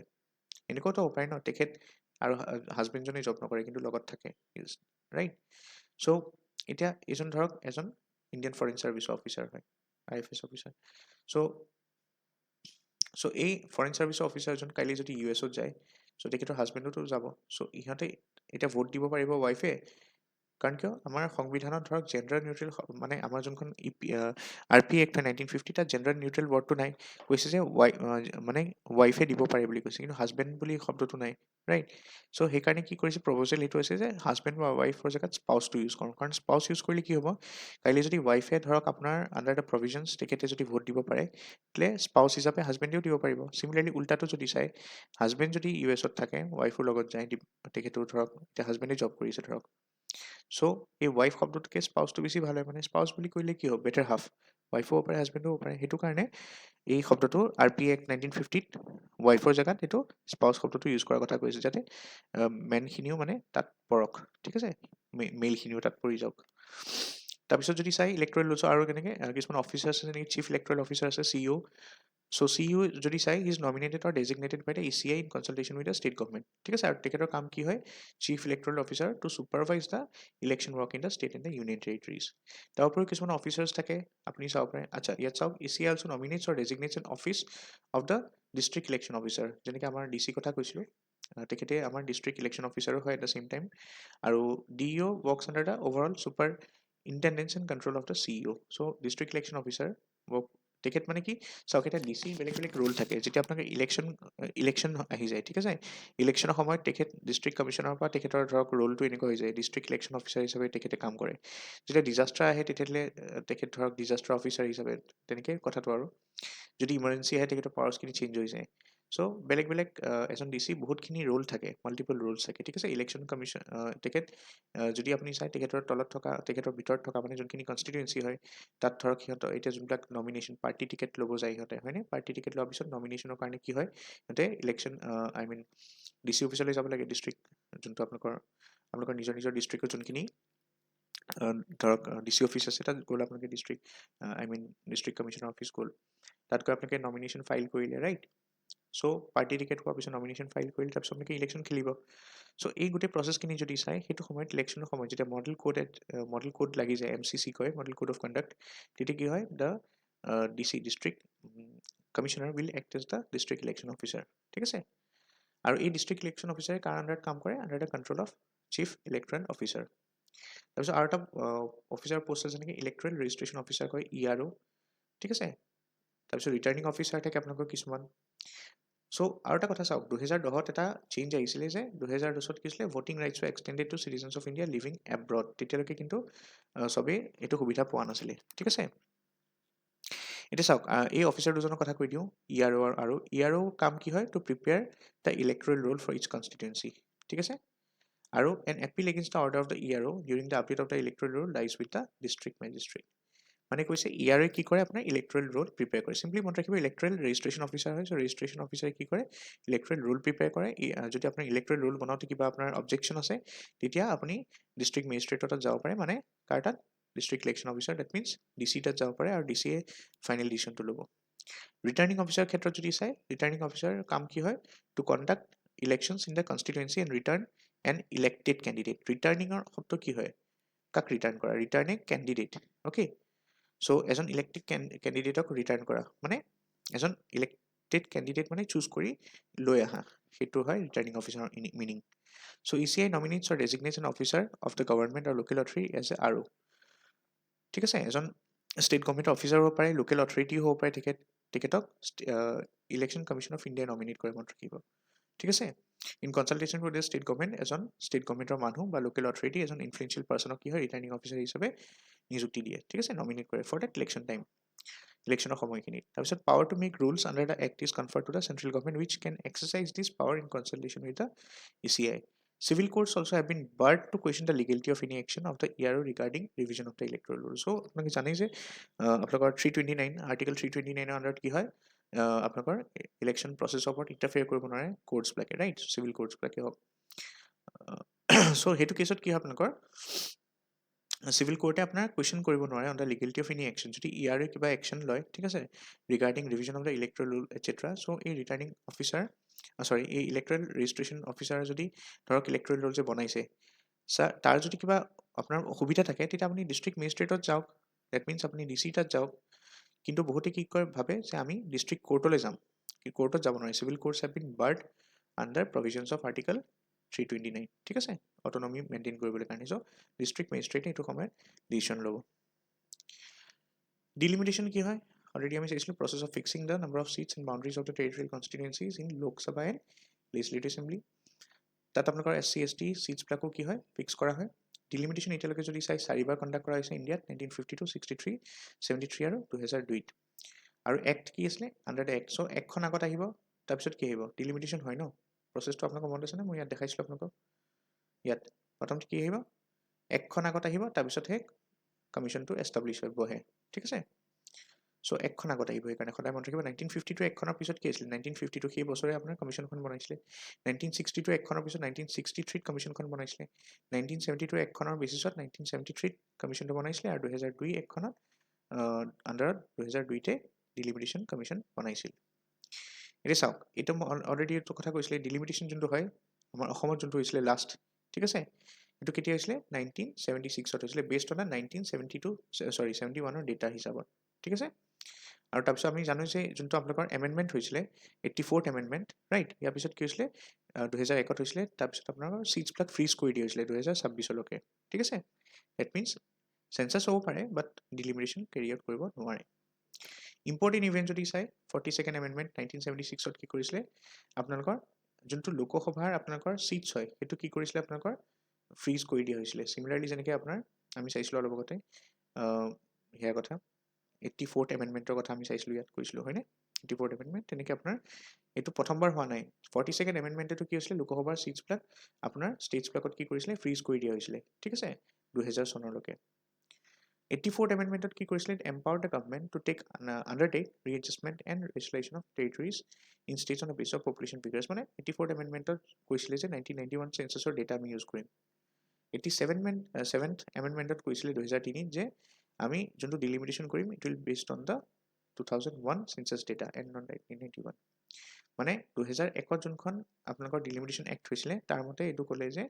যোনটো আপোনালোকৰ ডিলিমিটেশ্যন কেৰি আউট কৰা হ'ব সেইটো 1971 নহয়, এতিয়া 1991ৰ যোনটো চেঞ্চাছ হয় তাৰ ডেটা মতে ডিলিমিটেশ্যন কেৰি আউট কৰা হ'ব। চিমিলাৰলি আপোনাৰ 2003ত এখন এক্ট পাছ হ'ল আকৌ 87th এমেণ্ডমেণ্ট, তাত ক'লে যে এতিয়া আমি ইয়াত যে ক'লে 1991ৰ মতে কৰিম, এইটো আকৌ চেঞ্জ কৰি দিলে, ঠিক আছে। আগতে 71ৰ মতে হৈছিলে, ঠিক আছে, 71লৈকে কেতিয়ালৈকে হৈছিলে 2000 চনলৈকে। মানে আপোনাক কৈ আছোঁ মই বস্তুটো 1970 পৰাই ধৰক আপুনি, ঠিক আছে, পৰা 2000 চনলৈকে। তাত যোনটো ডেটা 70 নহয় চৰি 72 হ'ব, কাৰণ 71ত আহিছে। চ' 71ত কি আহিছিলে চেঞ্চাছ আহিছিলে, প্ৰতি 10 বছৰ মূৰে মূৰে চেঞ্চাছ আছে। 1971ৰ চেঞ্চাছ ইউজ কৰিছিলে আপোনাৰ ফ্ৰিজ কৰি দিয়া হৈছিলে, মানে 1972 পৰা 2000ৰ ভিতৰত যোনটো হয় ন, ইয়াত যিমান ডিলিমিটেশ্যন এক্ট আপুনি আনিব সেইটো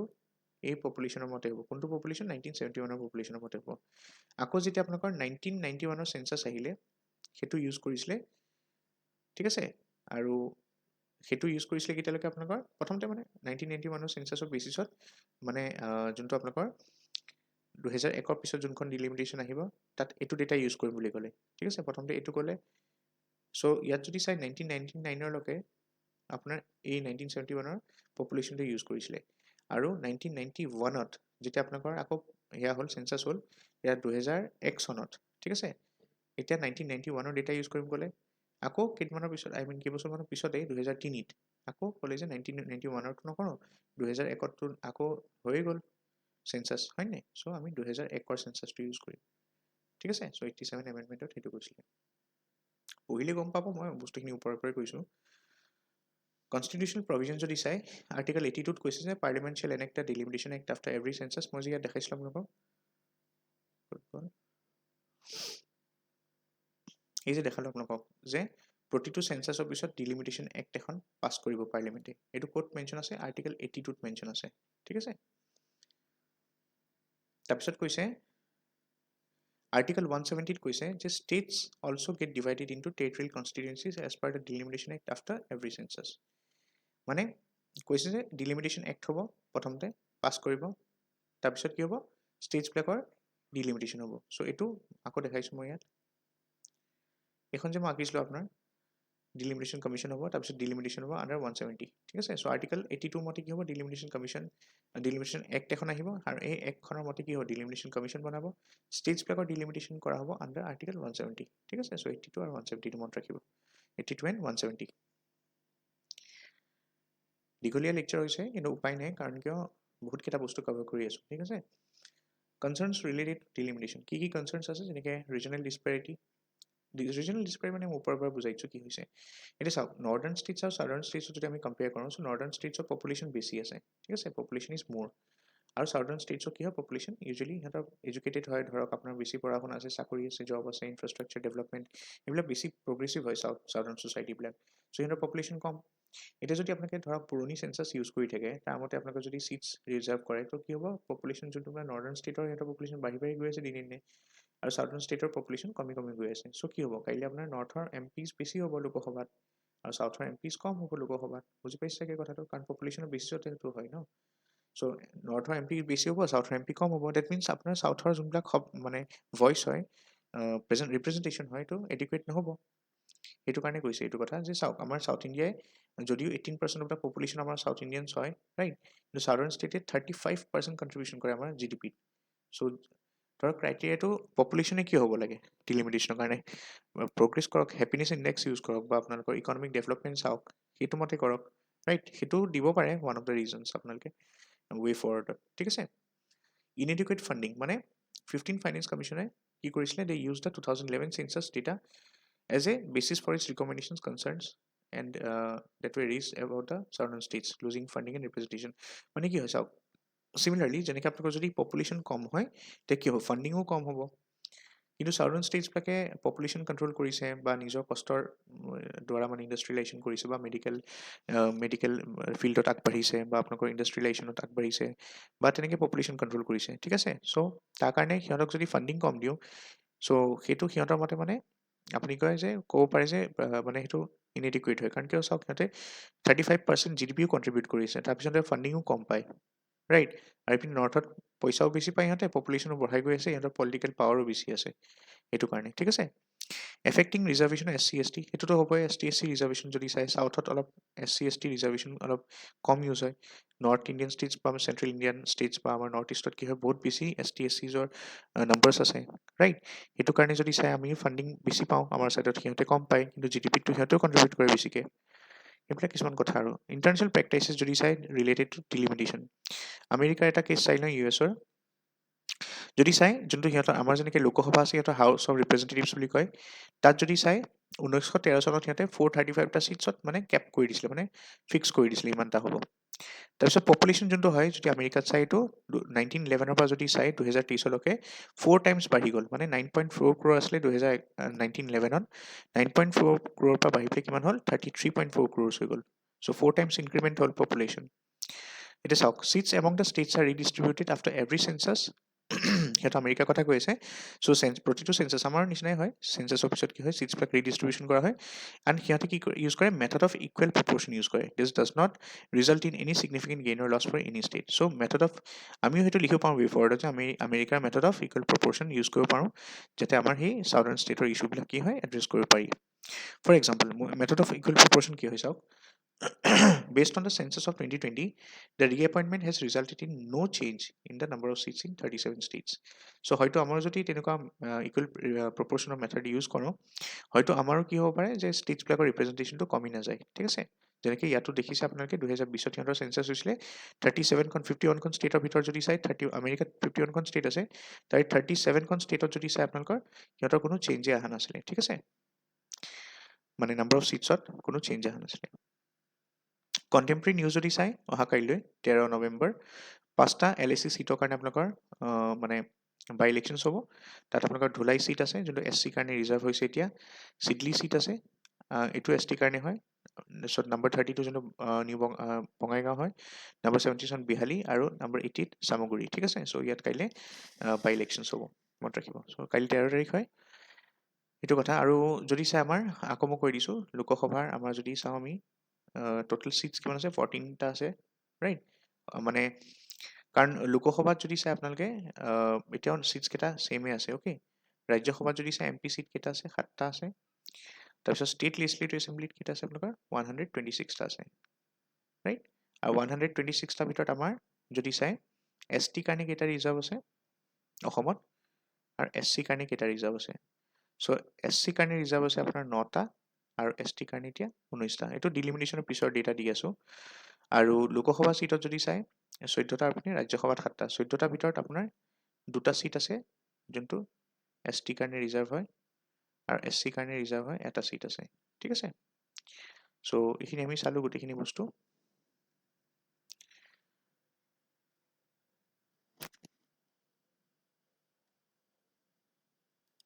এতিয়া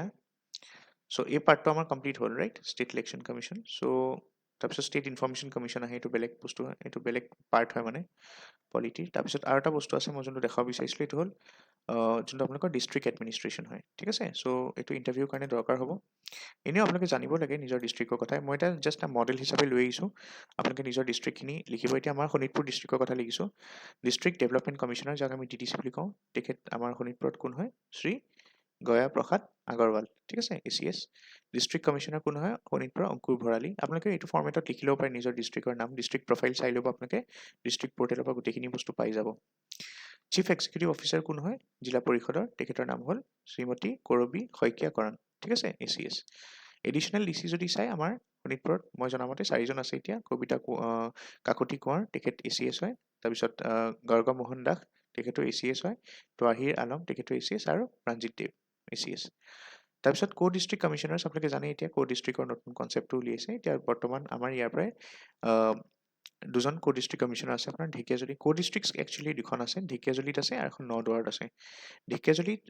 থকা যোনজন ডিষ্ট্ৰিক্ট কমিশ্যনাৰ নিযুক্তি দিয়া হৈছে তেখেতৰ নাম হয়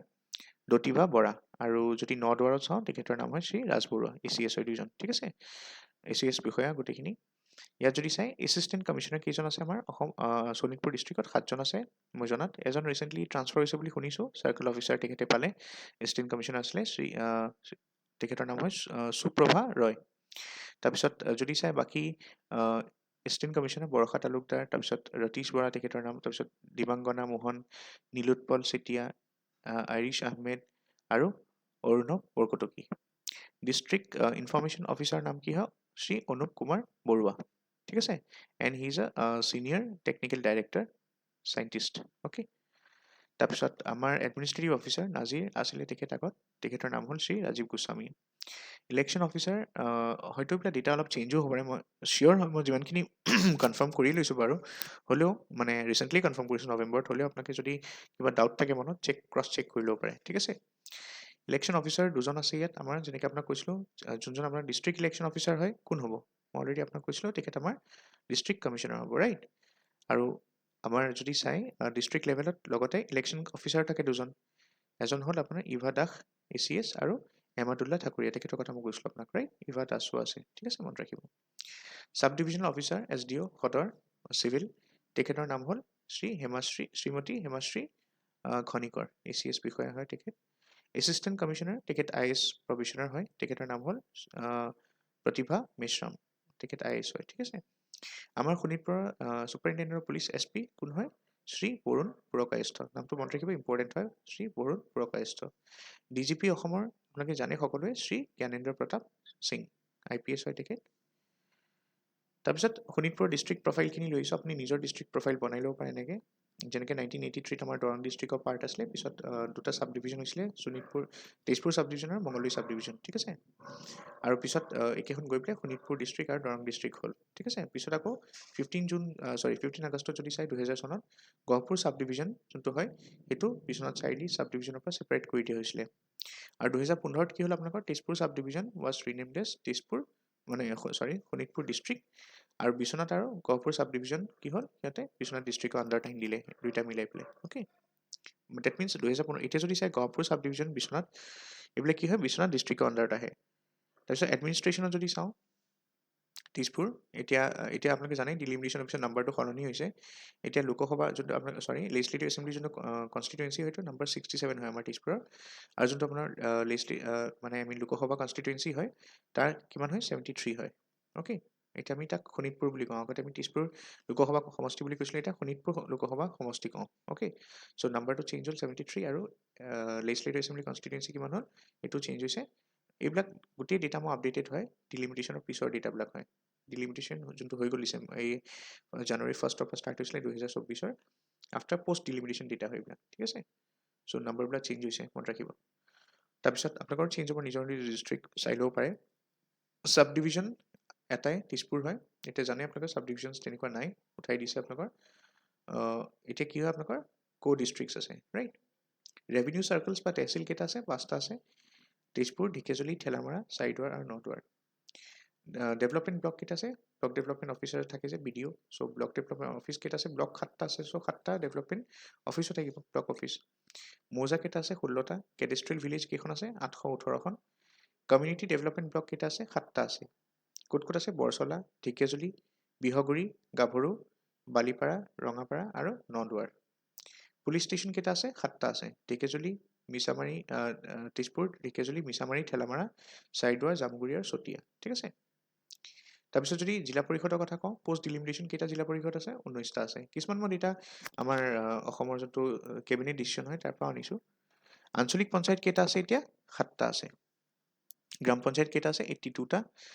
ভিলেজেছ কেইখন আছে, 1615খন আছে, আৰু তাৰে যদি চাই 1615খনৰ ভিতৰত 19খন BTAD ভিলেজ হয়, ঠিক আছে। ডিষ্ট্ৰিক্টছ কেইখন আছে, 2খন আছে, আমি দেখিছিলোঁ, ঢেকীয়াজুলি আৰু Naduar. Dhekiajuli is under Datiba Bora ACS হয় তেখেত, আৰু ৰাজ বৰুৱা ছাৰৰ তলত ACS তেখেত বিষয়ে নদুৱাৰখন আছে, ঠিক আছে। তাৰপিছত চাওক ইয়াত note, after delay of 4 years the census process will start from the next year and will continue to the year after. Census which was to be held in 2021 সেইটো কি হ'ল, ডিলেড হ'ল, কিহৰ কাৰণে, ক'ভিড পেণ্ডেমিক আহিছিলে এইটো সময়ত। আৰু এতিয়া যদি চাই চেঞ্চাছ আৰম্ভ হৈছে 2025 পৰা আৰম্ভ হ'ব, মানে জানুৱাৰী অলৰেডি আৰম্ভ হৈ গৈছে সৰু সুৰা কামবিলাক, কিন্তু 25 পৰা ডেডিকেটেড ৱেট মানে আৰম্ভ হ'ব, আৰু এইটো 2026লৈকে যাব। শোণিতপুৰৰ এইখিনি মই কথা লিখিছোঁ, কিছুমান বস্তু পঢ়িব পাৰে আপোনালোকে। তাৰপিছত these are minutes of the DDC meetings, ঠিক আছে। আমাৰ ডিষ্ট্ৰিক্ট যোনটো ডেভেলপমেণ্ট কমিটি হয়, চ' তাৰ মিটিংছ কিছুমান আছে ইয়াত, অক্টোবৰ 2024 হয়তো লেটেষ্ট আপডেটেড হয়, আপোনালোকে নিজৰ ডিষ্ট্ৰিক্ট প্ৰফাইলত পাই যাব। চ' DDC মিটিং যেতিয়া নৱেম্বৰত হ'ব, মই নৱেম্বৰটো আপডেট কৰি দিম। চ' এবাৰ যদি চাই এই DDC মিটিঙত কোন কোন আহিছিলে আৰু কি হৈছিলে, তাত কি বিষয়ে ডিছকাশ্যন হৈছিলে সেইটো আমি চাইছোঁ, ঠিক আছে। যেনেকৈ ইকনমিক ডেভেলপমেণ্টৰ পইণ্ট অফ ভিউৰ পৰা এই গোটেইখিনি আছে আপোনালোকৰ। চ' ইকনমিক ডেভেলপমেণ্টৰ কি ডিছকাছ কৰা হৈছিলে, যেনেকৈ এগ্ৰিকালচাৰৰ কথা, চেৰিকালচাৰৰ কথা, হেণ্ডলুম এণ্ড টেক্সটাইলৰ কথা, ফিচাৰী কথা, লিগেল মেট্ৰলজিৰ কথা।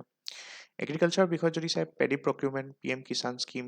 ফচল বীমা যোজনা, ফাৰ্টিলাইজাৰ ৰিপৰ্ট যেনেকৈ ইউৰিয়াৰ লগত জড়িত, নেশ্যনেল ফুড ছিকিউৰিটি মিছন, ৰাষ্ট্ৰীয় কৃষি বিকাশ যোনটো আপোনালোকে যোজনা হয়, হৰ্টিকালচাৰ মিছন যোনটো আছে ফৰ নৰ্থ ইষ্ট ৰিজন, চ' তাৰ ওপৰত আছিলে, আছাম মিলেট মিছনৰ ওপৰত আছিলে, ষ্টেট অন যোনটো প্ৰায়ৰিটি ডেভেলপমেণ্ট ফাণ্ড আছে, SOPD গ্ৰামীণ বা SOPD ৰুৰেল বুলিও কয়। চ' এই গোটেইখিনি বস্তু ডিছকাশ্যন হৈছিলে কাৰ লগত, with the district agriculture officer, ঠিক আছে।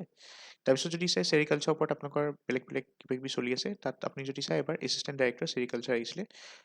তাৰপিছত তেখেতৰ লগত ডিছকাশ্যন হৈছিলে। এই মিটিঙত কি হয় মানে, ডিষ্ট্ৰিক্ট ডেভেলপমেণ্ট কমিশ্যনৰ DDC মিটিঙত আপোনাৰ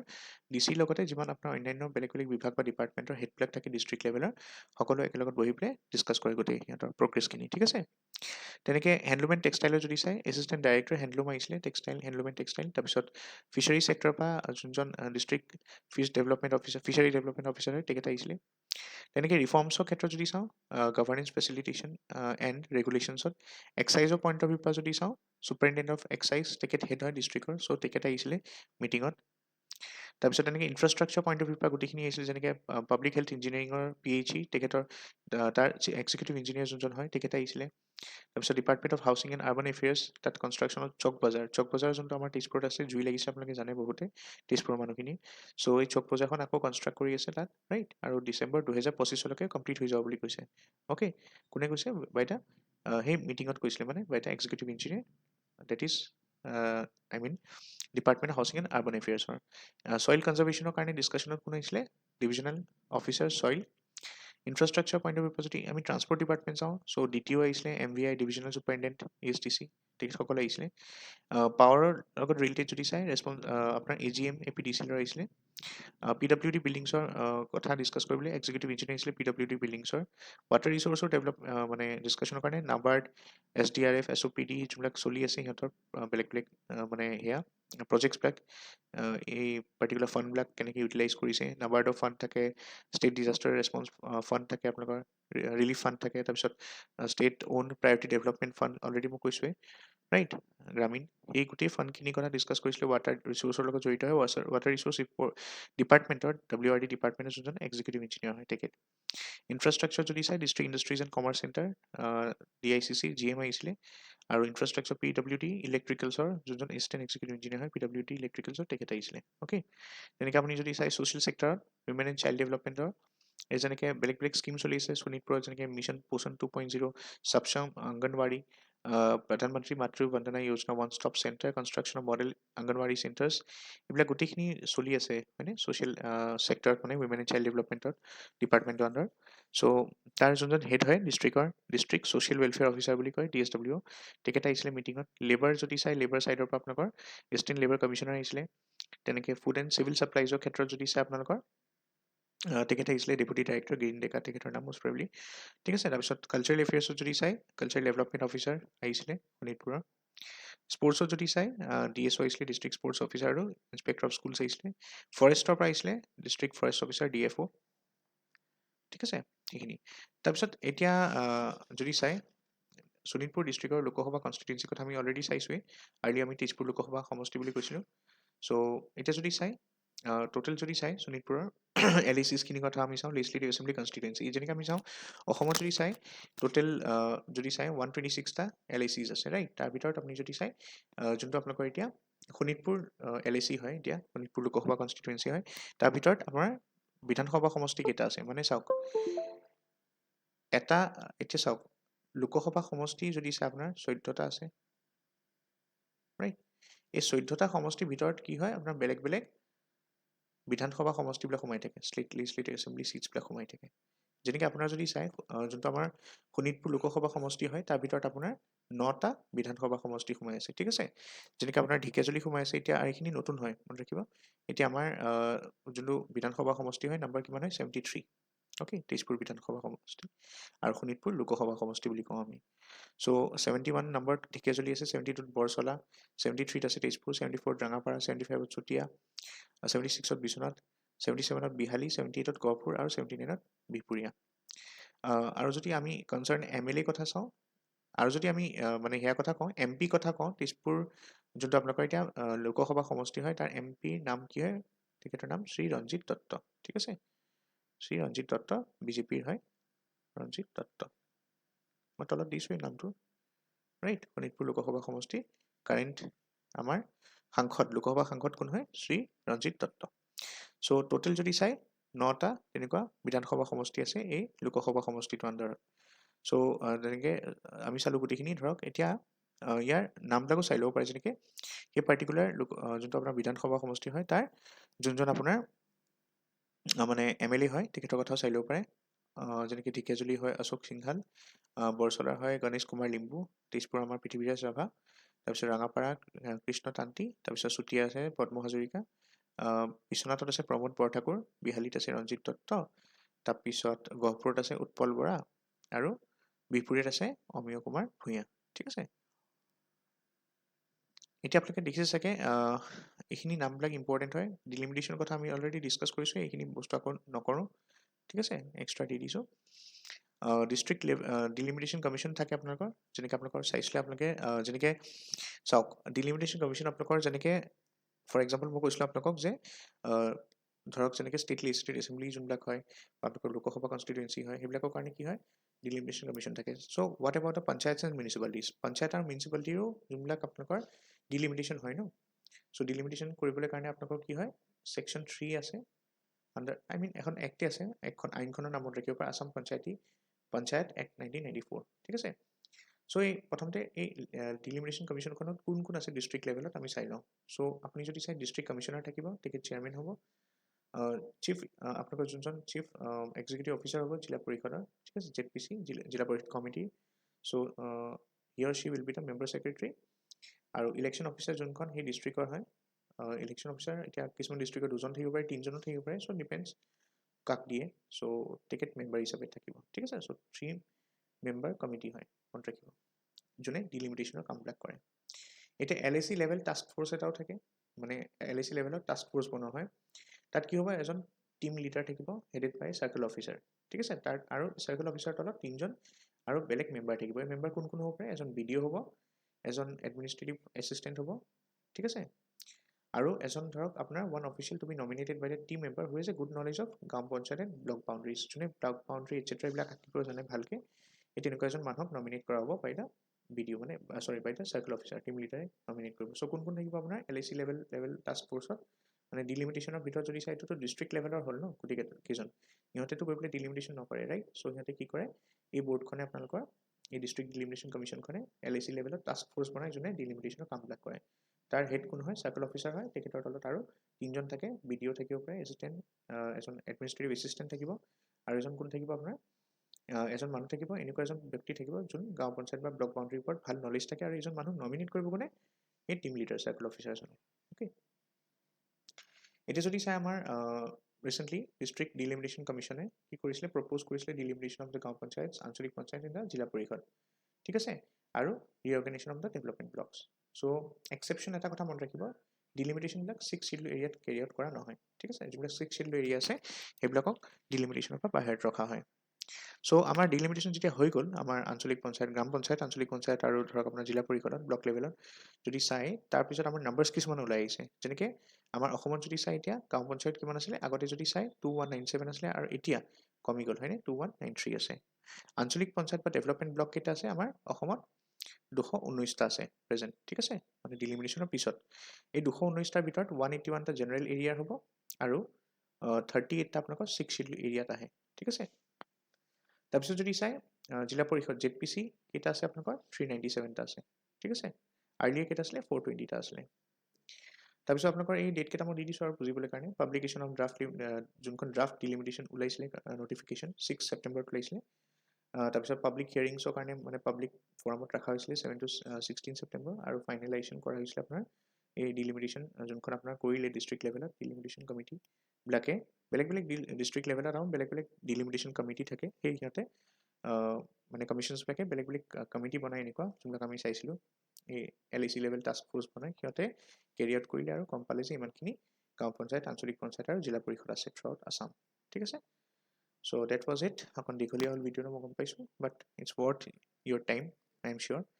আপোনাক হেল্প হ'ব বহুতখিনি বুজি পাব আপোনালোকে কথা বুজি পালেও চাগে so' thank you and have a good day head